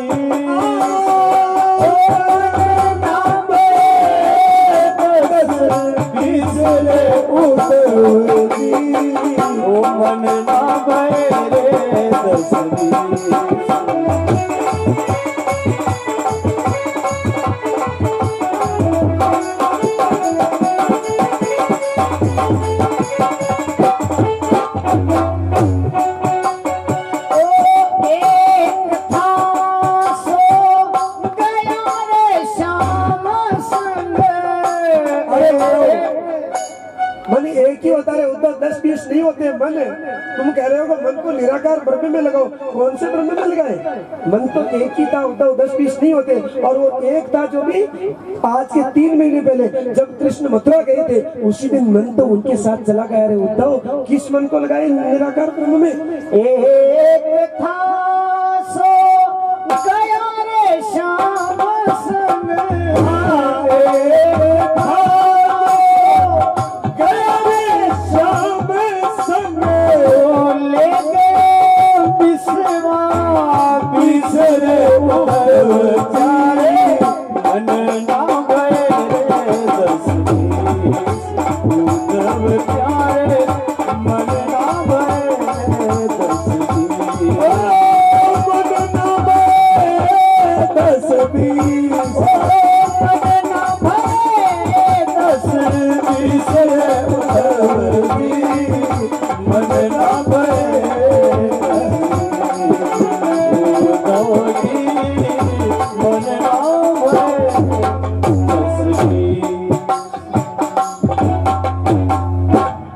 वृंदावन में हरिलाल की। अरे उद्धव, एक मन था। आप एक मन को कथा में लगाओगे तो कथा में रहेगा, और अभी आपको घर की याद आ जाएगी तो कथा का एक शब्द भी आपकी कान में नहीं पड़ेगा। मतलब किसी भी चिंतन में आप बात चले जाओ, यहाँ बैठे बैठे विचार कर लो दूसरा, तो आपको आप यहाँ बैठे बैठे ऐसा सोच लो कि हनुमान जी का मंदिर में बोली कतरी घी हुई, कलश की बोली कतरी घी हुई, तो वो कलश की बोली पे वहां चले जाओगे तो फिर इधर क्या कहा था वो याद नहीं रहेगा। ध्यान देना पूरा। तो मन एक ही होता है। मन को आप भले कथा में रखो, भगवान में रखो, या अपनी खेती में रखो, या अपने संसार में रखो, या अपने परिवार में रखो, जहाँ रखोगे एक समय के लिए एक जगह ही मन रहेगा। आज उद्धव को गोपियां, जो ज्ञानी आदमी है, उसका ज्ञान का पर्दा फाड़ देती है और कहती है उद्धव, मन तो एक ही होता है। और वो भी आज जब मेरे कृष्ण मथुरा गए थे, उनके साथ में चला गया। हम 24 घंटा केवल और केवल मन कृष्ण में रखती है, अलग नहीं रखती। आप कह रहे हो कि वो नहीं आएंगे, कौन नहीं आएंगे? भगवान नहीं आएंगे। उद्धव, एक बार आंखें बंद करो। उद्धव आंखें बंद करते हैं, और जैसे ही उद्धव वापस खोलो आंखें खोली तो मेरे भगवान कृष्ण एक एक गोपी के साथ में एक एक कृष्ण खेल रहे थे। राधे राधे राधे। अरे उद्धव, कौन कहाँ कह रहे हो कि कृष्ण नहीं आएंगे? कृष्ण हमें छोड़ करके कभी जा ही नहीं सकते। राधे राधे। सदा सदा हमारे साथ कृष्ण रहते हैं, हम कृष्ण के बिना जिंदा जी नहीं सकती। वाह वाह उद्धव तो, अरे उद्धव तो सूतो हुयो, उदो सूतो वे चलो, सुन गोपीन का बोल। उद्धव तो सूतो हुयो, सुन गोपीन का बोल। ओ ज्ञान बजावे टमटमी और प्रेम बजावे ढोल रे उदो, प्रेम बजावे ढोल।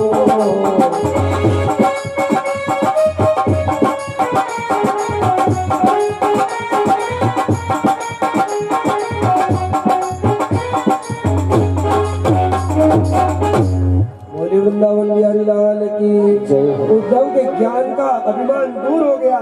उद्धव सुतो हो सुन गोपिन के बोल प्रेम ज्ञान बजाई डुमडुमी। एक डुमडुमी बाजे जब ढोल बाजे तो डुमडुमी की आवाज ना आवे, तो ज्ञान बजाई डुमडुमी, प्रेम बजायो ढोल। प्रेम के आगे ज्ञान की नहीं चलती, चाहे कितनी डिग्रियां ले लो और प्रेम नहीं हो तो वो ज्ञान किसी काम का नहीं है। चाहे कितनी आप कलेक्टर बन जाओ और ऊंची कोई नौकरी हो तो वो लग जाओ, परंतु आपके मन में प्रेम नहीं तो वो ज्ञान किसी भी काम का नहीं होता है। आज उद्धव जो ज्ञानी है आज प्रेमियों को वंदन कर रहा है। वंदे नंद व्रज स्त्रीणम पादरेणुम भिक्षण से यासाम हरिकथोद्गीतम पुनाति मोन्त्रयम। अरे तीनों लोकों में तुम्हारा नाम है, तुम जहाँ कृष्ण को प्रकट करना चाहते हो तुमको मैं वंदन करता हूँ गोपियों। मेरे भगवान आज उद्धव जी गोपियों को वंदन करके मथुरा में वापस पधारते हैं। मेरे भगवान को कहकर के गए थे कि मैं रुकूंगा नहीं। आज उद्धव को मालूम ही नहीं पड़ी 7 महीने निकल गए, 7 महीने निकल गए, मालूम ही नहीं पड़ी। आज जब उद्धव वापस भगवान के मथुरा में गए, भगवान से मिले, भगवान से मिलते ही भगवान ने उनका अभिवादन किया, पधारो पधारो ज्ञानी जी, आओ ज्ञानी जी पधारो।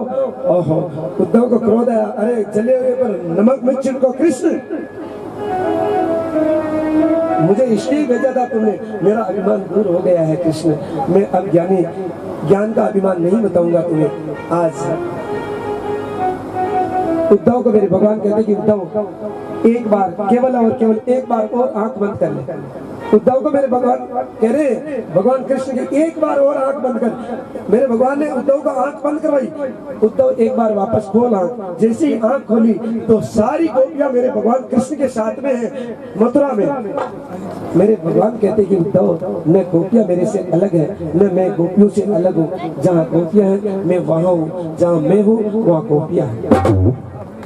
सुखदेव स्वामी राजा परीक्षित को कथा सुनाते कहते हैं कि वो कंस की पत्नियां थी अस्थि और प्राप्ति, दोनों अपने पति जरासंध से जाकर पिता जरासंध से जाकर के कहती है कि कृष्ण ने हमारे पति को मार दिया है।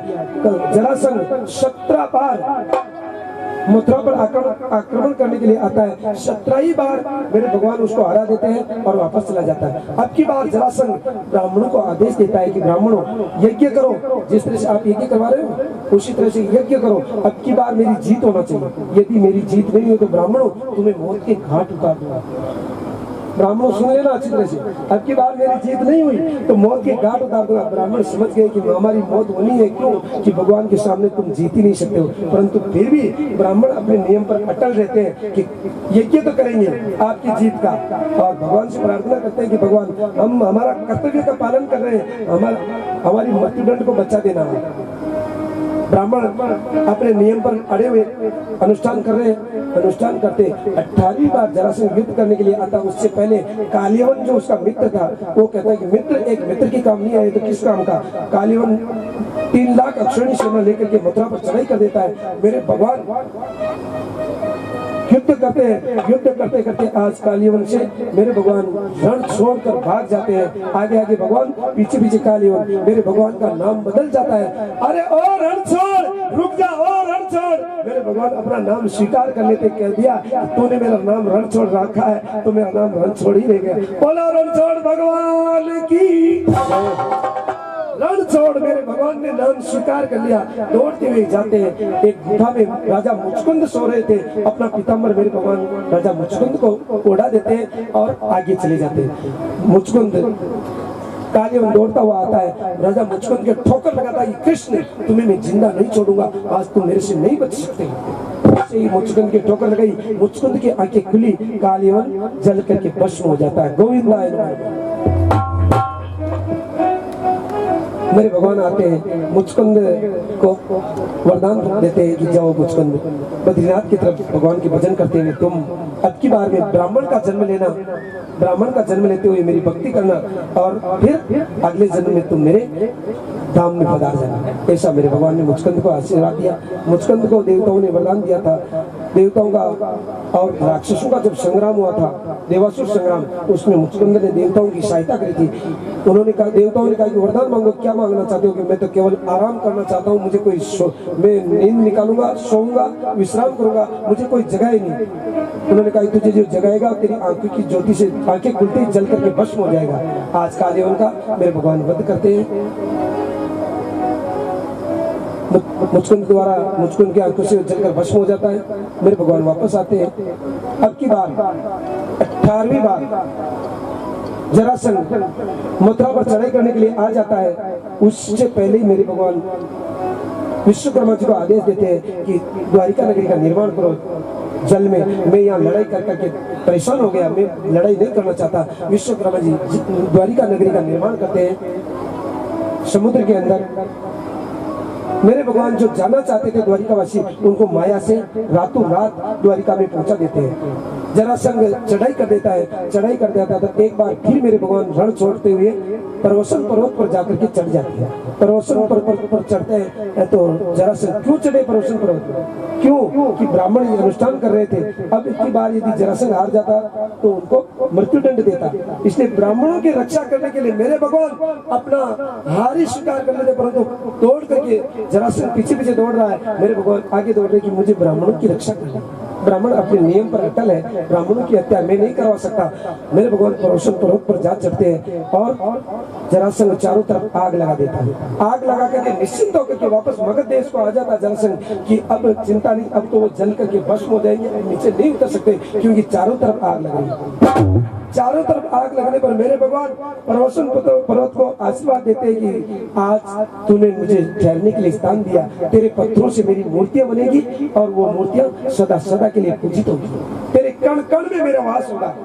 प्रवसन पर्वत को ऐसा आशीर्वाद देते हुए मेरे भगवान बलराम जी सहित छलांग लगाते हैं और गुजरात में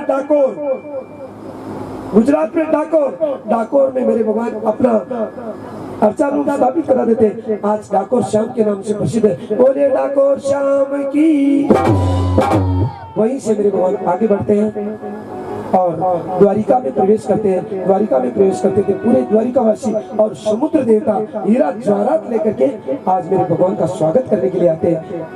द्वारिका में मेरे भगवान आज भोलेनाथ की स्थापना करते हैं और भोलेनाथ की पूजन करते हैं। वहां से फिर आगे बढ़ते हैं और मेरे भगवान गोमती द्वारिका में जाते हुए वहां सुधर्म सभा का निर्माण करते हैं और सुधर्म सभा में जाकर के मेरे भगवान आज द्वारिकाधीश बन जाते हैं। बोले द्वारिकाधीश भगवान की। राजा रेवत की कन्या रेवती, उसका विवाह करने के लिए राजा रेवत ब्रह्मा जी के पास जाते हैं कि मेरी बेटी का संबंध करना है। किनके साथ? त्रेता में गए थे, त्रेता युग में वहाँ सत्संग चल रहा था। ऐसा अभी तो आधा घंटा ही मंगा आपसे, वहाँ सत्संग चल रहा था तो राजा रेवत जाकर के बैठ गए। जब सत्संग पूरा हुआ तो ब्रह्मा जी ने पूछा कि पधारिए पधारिए राजा साहब, कैसे आना हुआ? कि मेरी बेटी का विवाह करना था, इसलिए संबंध करवाने के लिए आपके पास आया। जिससे साथ संबंध करना वो आपकी सभा में आते। हाँ, तुम आए तभी कह देते तो उनके साथ में संबंध करवा देता। तुम त्रेता में आए थे, अभी तो द्वापर चल रहा है। जिन शेषनाग के अवतार लक्ष्मण के साथ तुम विवाह करना चाहते थे, वही शेषनाग का अवतार आज भगवान द्वारिकाधीश के बड़े भाई बलदाऊ है, जाओ उनके साथ तुम्हारी बेटी का विवाह कर देना। आज राजा रेवत आकर के मेरे भगवान बलदाऊ जी का विवाह अपनी बेटी के साथ में कर देते हैं। इधर कुंडीनपुर में राजा भीष्मक अपनी बेटी रुक्मिणी जो समुद्र में मिली, उनको समुद्र में एक पुष्प के नीचे मिली। जन्म नहीं हुआ रुक्मिणी जी, साक्षात लक्ष्मी का अवतार है रुक्मिणी जी। नारद जी ने उस समय में कह दिया कि ये तुम्हारी बेटी बहुत भाग्यशाली है, इसका विवाह कोई साधारण पुरुष के साथ नहीं होगा, इसका विवाह तो कोई विलक्षण पुरुष के साथ नहीं होगा। उनके 4 पुत्र हैं और 1 पुत्री है। बड़ा पुत्र रुक्मी है, रुक्मी की शिशुपाल के साथ में शादी करना चाहता है और भीष्मक राजा भीष्मक अपनी पुत्री का विवाह द्वारिकाधीश के साथ करना चाहते हैं, परंतु रुक्मी अपनी चला करके शिशुपाल के यहाँ लगन पत्रिका दे देता है। शिशुपाल की बारात आ जाती है। रुक्मिणी जी परेशान होती है, अपनी भाभी से कहती कि देखो मैं शिशुपाल के साथ शादी नहीं करना चाहती, मैं तो केवल और केवल द्वारिकाधीश की हूँ, मैंने द्वारिकाधीश को अपना तन मन दे दिया है, तो मैं उनकी ही पत्नी रहूंगी, मैं शिशुपाल के साथ में शादी नहीं करना चाहती। उसी समय भाभी कहती है कि देखो एक पत्रिका लिखो और पत्रिका द्वारिकाधीश के साथ पास भेजो, द्वारिकाधीश तुम्हें लेने के लिए आ जाएगी। उनकी रुक्मी की पत्नी उनकी भाभी ने कहा, ब्राह्मण को बुलाया और पत्रिका लिख करके द्वारिकाधीश के पास भेजी। पत्रिका में सबसे ऊपर लिखा, कैसे लिखा जाता पत्र, हे त्रिभुवन सुंदर, जबकि वो राजा की पत्री थी, परंतु क्या लिखा कि हे त्रिभुवन सुंदर, आपकी चरणों की दासी रुक्मिणी आपको दंडवत प्रणाम करती है। एक शियार की चीज को एक शेर की चीज को एक शियार ले जाए तो अच्छा नहीं होता। मैं आपकी हूँ, आपकी ही रहूंगी, मैं आपकी दासी हूँ, आपकी दासी ही बनकर के रहूंगी और शिशुपाल के साथ में मैं शादी नहीं करना चाहती। आप यदि समय पर नहीं आए तो ये आपकी दासी अपने प्राणों को त्याग देगी, परंतु शिशुपाल के साथ में शादी नहीं करेगी। राधे राधे। जोर से बोलो, नाराज मत हो, प्रेम से बोलो। मैं शादी नहीं करूंगी। और नीचे लिख दिया, आपके चरणों की दासी रुक्मिणी। पत्र लेकर के ब्राह्मण को भेज दिया। ब्राह्मण सुधर्म सभा में जाते हैं, द्वारपाल बाहर बैठे हैं, उनको कहा कि मैं भगवान द्वारिकाधीश से मिलना चाहता हूँ। द्वारपाल अंदर जाकर के कहते कि द्वारिकाधीश की जय हो। हाँ भाई बोलो, क्या बात। कुंडिनपुर से एक ब्राह्मण आए हैं, ब्राह्मण का नाम लेते मेरे भगवान अपना सिंहासन छोड़ देते हैं। ऐसा नहीं कहा कि उनको अंदर भेज दो, मेरे भगवान अपना सिंहासन छोड़ करके दरवाजे पर जहाँ ब्राह्मण खड़े थे उनका स्वागत करने के लिए मेरे भगवान द्वारिकाधीश स्वयं जाते हैं। स्वयं मेरे भगवान जाकर के ब्राह्मण को लेकर के आते हैं, अपने सिंहासन पर ब्राह्मण को बिठाते हैं और कहते हैं बोलो क्या किस काम से पधारे हो। उनको भोजन करवाते हैं, सट्रस और भोजन करवा करके उन्होंने कहा कि मैं पत्रिका लेकर के आया हूँ, पत्रिका आप खुद स्वयं पढ़ करके सुना दो। आज पत्रिका ब्राह्मण स्वयं पढ़ करके सुनाते हैं। पत्रिका को मेरे भगवान राज सिंहासन पर रख देते हैं। तुरंत प्रभाव से मेरे भगवान अपना रथ स्वयं सजाते हैं, ब्राह्मण को बिठा करके कुंडिनपुर पधार जाते हैं। कुंडिनपुर पधारते हैं, ब्राह्मण को भेज देते हैं कि जाओ रुक्मिणी को कह देना कि मैं आ रहा हूँ, आ गया हूँ। रुक्मिणी ने पहले ही कह करके भेजा था कि भगवान को ये बता देना कि मैं अंबिका पूजन के लिए आऊंगी, अंबिका मंदिर में मैं आपसे मिलूंगी, आप मुझे अंबिका मंदिर से ले चलें। मेरे भगवान आ जाते और ब्राह्मण वापस रुक्मिणी को समाचार दे देते कि कृष्ण द्वारिकाधीश पहुंच चुके हैं। आज रुक्मिणी अपने भाई रुक्मी को कहते कि भैया मैं इतने दिन तो नाराज थी, परंतु अब मैं खुश हूँ, अब मैं शादी कर लूंगी, परंतु मैं आज अंबिका पूजन को जाऊंगी, मैं अंबिका पूजन को जाऊंगी भैया। शिशुपाल मतलब रुक्मी कहती कि बहन तू खुश हो गई, ये बहुत अच्छा हुआ, परंतु अब अंबिका पूजन के लिए कैसे जाएगी, तेरे लगन का समय हो चुका है, शिशुपाल की बारात आ गई है, समय लगन का आ गया है, अब अंबिका पूजन नहीं होगी, अब तो डायरेक्ट अग्नि के सामने आपके फेरे होंगे। उन्होंने कहा कि नहीं, जब तक अंबिका पूजन नहीं जाऊंगी मैं शादी नहीं करूंगी।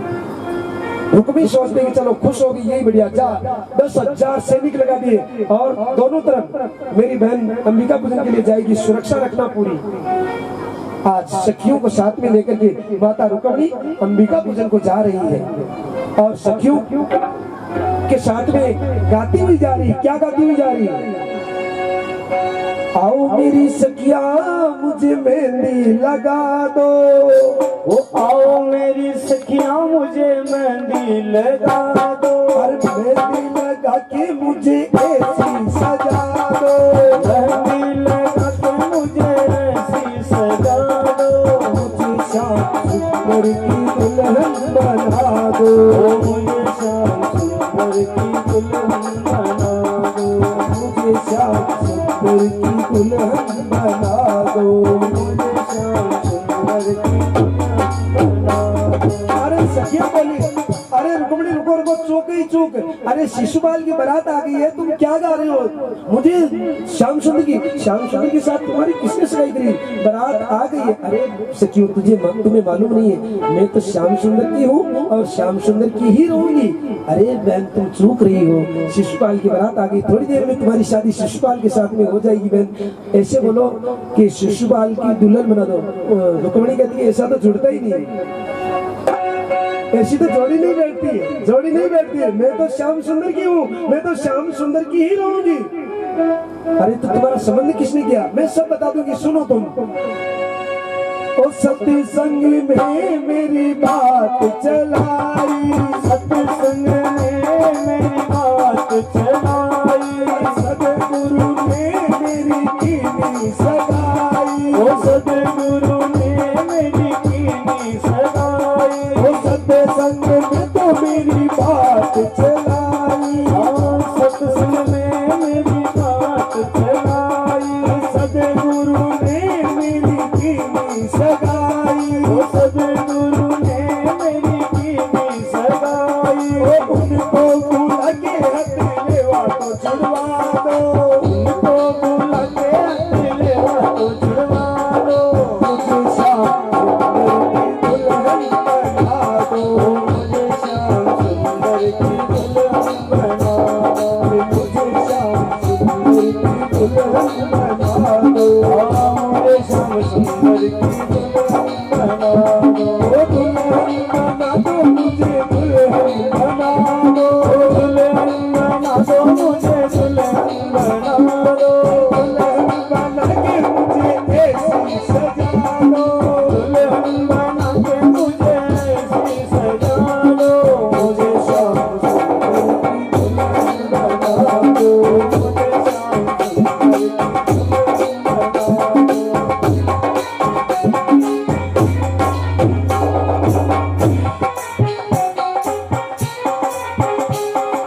ऐसी ओढ़ू चुनरी जो रंग लाई झूमे, ऐसे ओढ़ू चुनरी जो रंग नाई छूटे, प्रीत का धागा जो कबू न टूटे, प्रीति का धागा जो कबू न टूटे, प्रीत का धागा जो कबू न टूटे, प्रीत का धागा जो कबू न टूटे, आज मेरी मोती से मांग तो भरवा दो, आज मेरी मोतियों से मांग तो भरवा दो, मुझे श्याम सुंदर की दुल्हन बना दो, मुझे श्याम सुंदर की दुल्हन बना दो, आओ मेरी सखिया मुझे मेहंदी लगा दो, आओ मेरी सखिया मुझे मेहंदी लगा दो, मेहंदी लगा के मुझे ऐसी सजा दो, मेहंदी लगा के मुझे ऐसी सजा दो, मुझे श्याम सुंदर की दुल्हन बना दो, मुझे श्याम सुंदर की दुल्हन बना दो।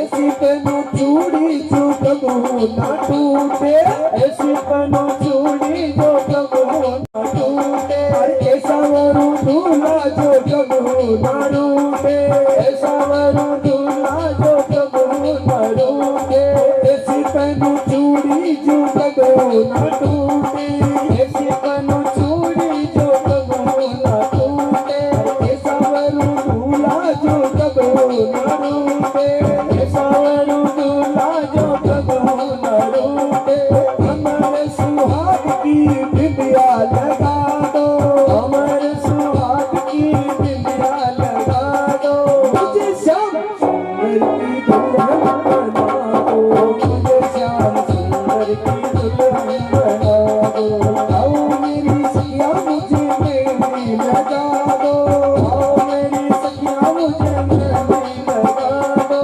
मेहंदी लगा के मुझे ऐसी सजा दो, मेहंदी लगा के मुझे ऐसी सजा दो, मुझे श्याम सुंदर की दुल्हन बना दो, मुझे श्याम सुंदर की दुल्हन बना दो।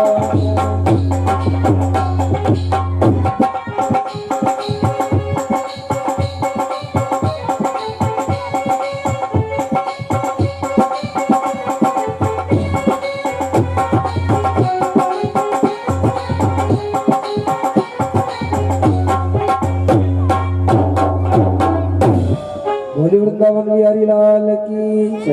आज माता रुक्मणी कह रही कि एक चुनरियां ओढ़ते हैं ना, चुनरियां ओढ़ती तो ऐसी ओढ़ो कि इसमें एक एक धागा प्रेम का हो, एक एक धागा प्रेम का हो। ऐसी चुनरी क्या ओढ़ूं जो जिसमें प्रेम नहीं हो, प्रेम के धागे की चुनरी ओढ़ो। हर एक आपके परिवार में ऐसा प्रेम बना रहे कि आपके कभी असंतुलन परिवार हो ही नहीं।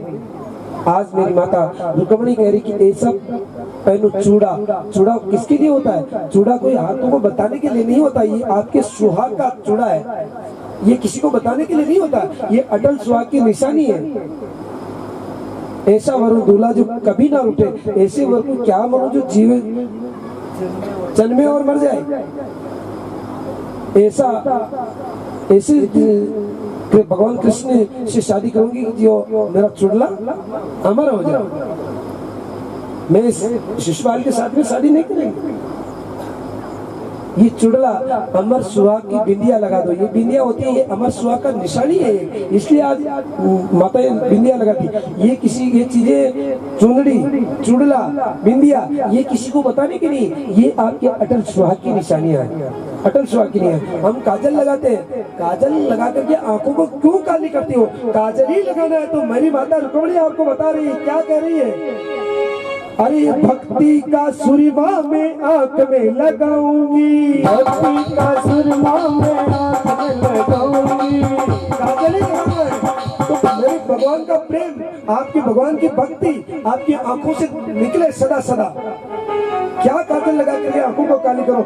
सुरमा ही लगाना तो मेरे भगवान की भक्ति का सुरमा लगाओ कि आपको भगवान का कोई नाम भी ले तो भगवान की याद आ जाए, आंखों में आंसू आ जाए।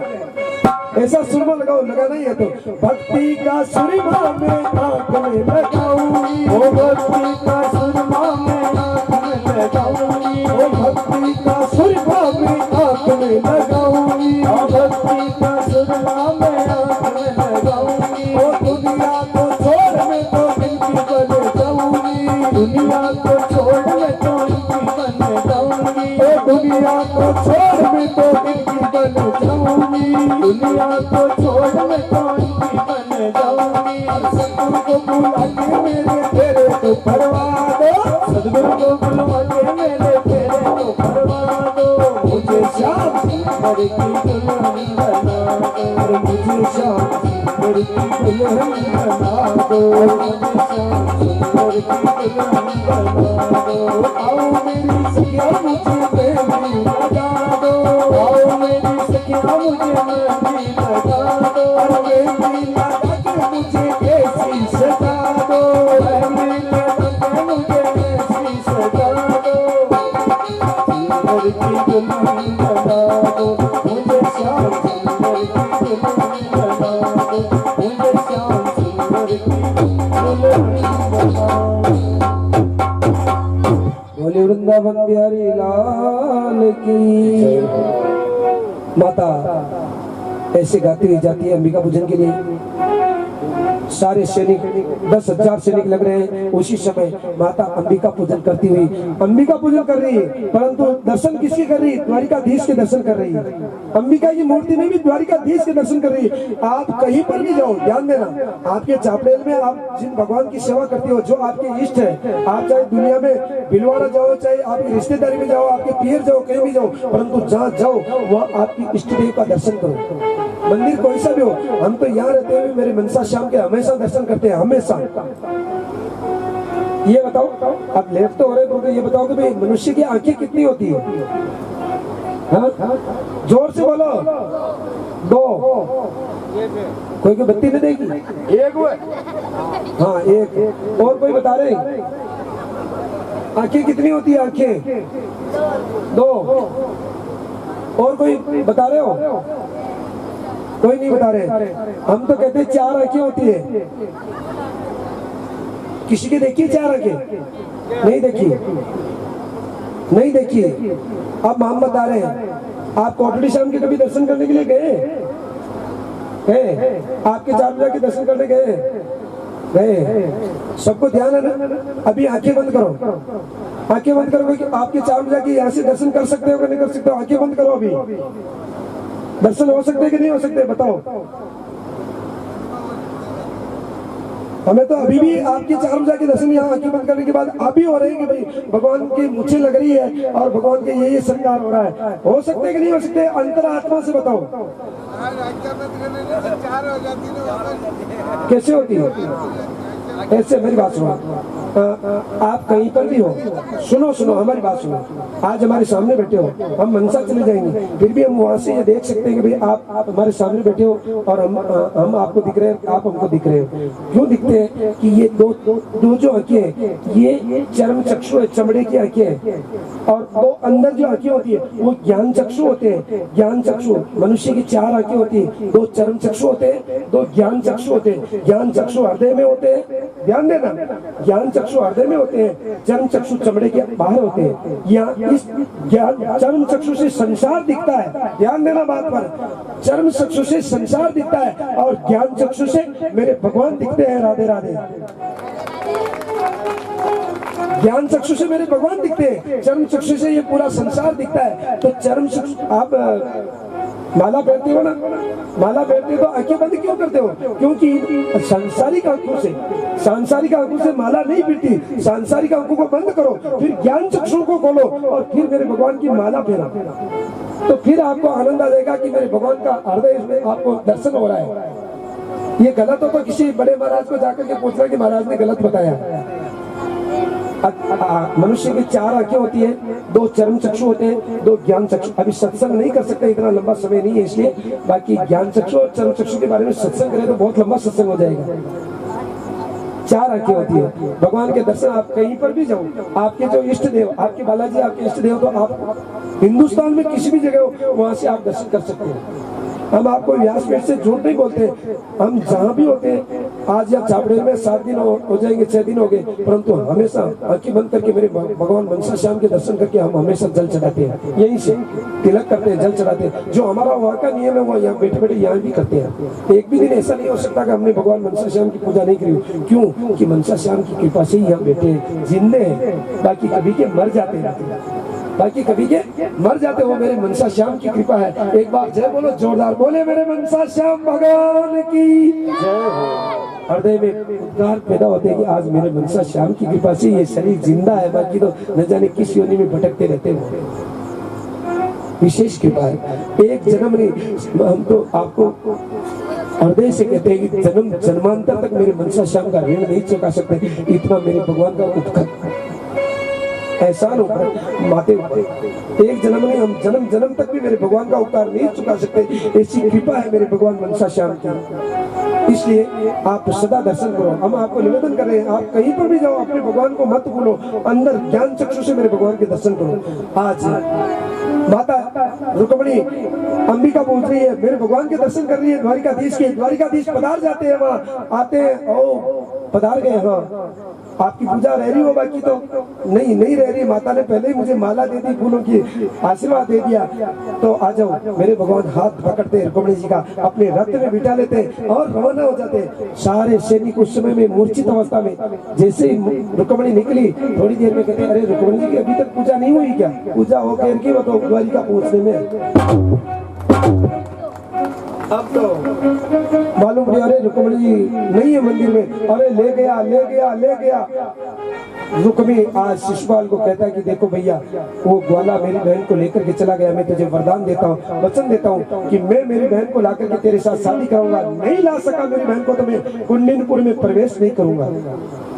ऐसा वचन देकर के रुक्मिणी दौड़ करके जाता है। मेरे भगवान को अब शब्द अटपटे शब्द बोलता है, मेरे भगवान नीचे उतर जाते हैं और रुक्मिणी के साथ भयंकर युद्ध होता है। मेरे भगवान सुदर्शन चक्र को याद करते हैं, रुक्मिणी को मारने लगते हैं। रुक्मिणी नीचे उतर जाती है और कहती है कि प्रभु, एक बहन के सामने एक भाई की हत्या मत कीजिए, एक बहन के सामने एक भाई की हत्या मत कीजिए। फिर मेरी भाभी ने आपके साथ आने में मेरा सहयोग किया, प्रभु मेरी भाभी को विधवा मत बनाइए, आप इसको मत मारिए। मेरे भगवान उसका आधा सिर मूंड देते हैं और रथ के पीछे बांध करके घसीटने लगते हैं। तब तक बलदेव भैया आ जाते हैं। बलदेव भैया सेना लेकर के आ गए तो बलदेव भैया ने कहा कि अरे कृष्ण, ये क्या किया तुमने? ये मेरा रिश्तेदार है, मतलब तुम रुक्मिणी को यहाँ लेकर के आए हो, तो ये रुक्मिणी का भाई मेरा रिश्तेदार है। रिश्तेदार के साथ में ऐसा नहीं किया जाता है, रिश्तेदार मेरा बराबर का है, चाहे छोटा हो बड़ा हो, तो रिश्तेदार सदा बराबर होते हैं। छोड़ इसको। आज माधव भैया रुक्मी को छुड़ा देते हैं। रुक्मी अपने वचन दिए हुए वचन के अनुसार कुंडलीपुर में नहीं जाता, बल्कि नया नगर भोजगट बसाता है और भोजगट में निवास करता है। मेरे भगवान रुक्मणी जी को लेकर के आ जाते हैं द्वारिका में, और कुछ समय बाद में रुक्मणी जी का विवाह मेरे भगवान के साथ में होता है। परंतु उस समय में रुक्मणी कहती कि मेरी पीहर में समाचार भेजा जाए,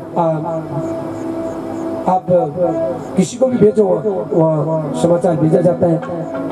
भीष्मक और रुक्मी को कहा जाता है कि देखो द्वेषता किसी कारण हो गई, परंतु द्वेषता को द्वेषता बना करके नहीं रखना, द्वेषता को मिटाना पड़ता है। हम संबंधी है, आप आइए, कन्यादान बार बार नहीं होता है। आपकी बेटी का विवाह आप स्वयं बैठ करके आपका विवाह संपन्न कीजिए।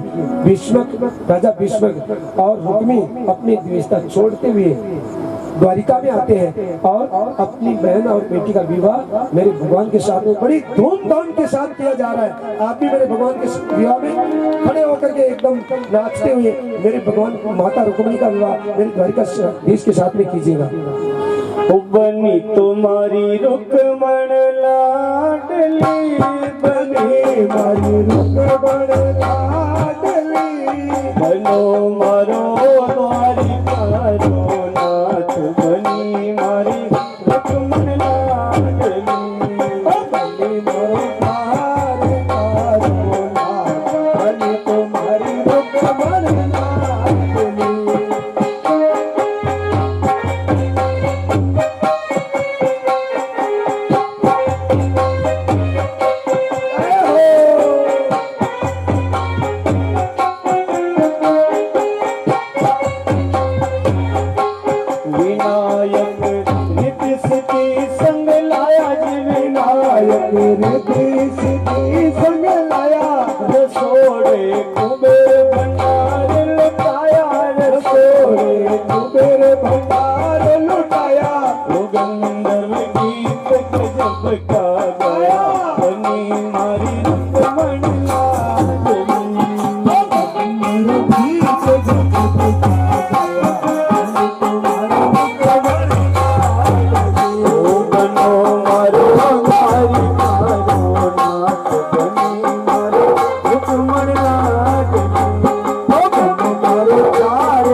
वसुदेव हर्षाया, यशोदा नंद जी पाठ दिखाया, यशोदा नंद जी पाठ दिखाया, सुभद्रा की बाती सुनोया, बनी मारी रुक्मण लाडली, सुभद्रा की बाती सुनोया, बनी तुम्हारी रुक्मण लाडली, मारो चार बुझारो ना,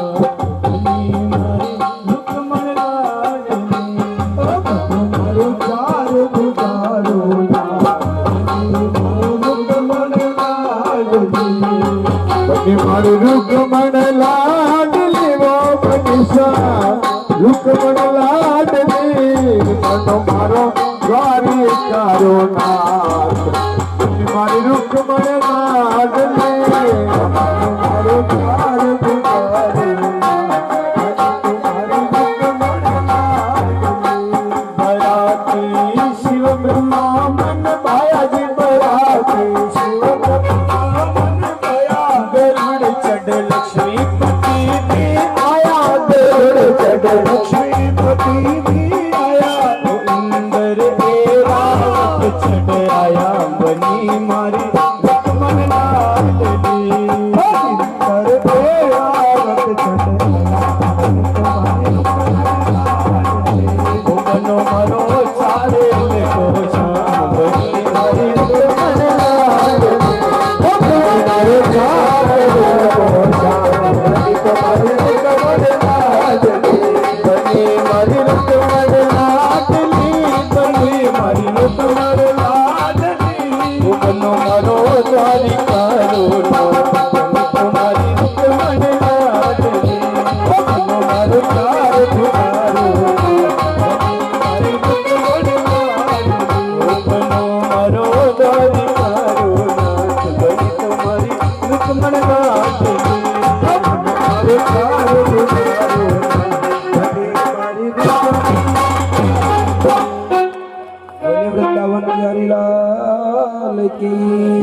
आप सभी आरती के लिए तैयार हो जाइए। मेरे भगवान का, रुक्मिणी जी का मंगल, ब्रह्मा जी, इंद्र, सारे देवता आकर के मेरे भगवान का विवाह संपन्न करते हैं। मंगल होता है, रुक्मिणी जी का विवाह संपन्न होता है। राजा भीष्म रुक्मिणी कन्यादान करते हैं। आप भी जो कन्यादान करेंगे गौशाला में जाएगा, और दूसरे कोई नहीं तो भी हनुमान जी की तरफ से जो आपकी कमेटी है उसकी तरफ से ₹1 ही वो कन्यादान में आप डालें, जिससे आपको एक जो सर्वसाप चलेगी। हमारे ये जो कलाकार है इनको भी कम से कम 50, ज्यादा तो 100 रुपए इनको बधाई दे, क्योंकि भगवान के जन्म की बधाई चाहिए थी जो आप लोगों ने नहीं दी ना। खीन आया जजमानी हाल लग रहा है।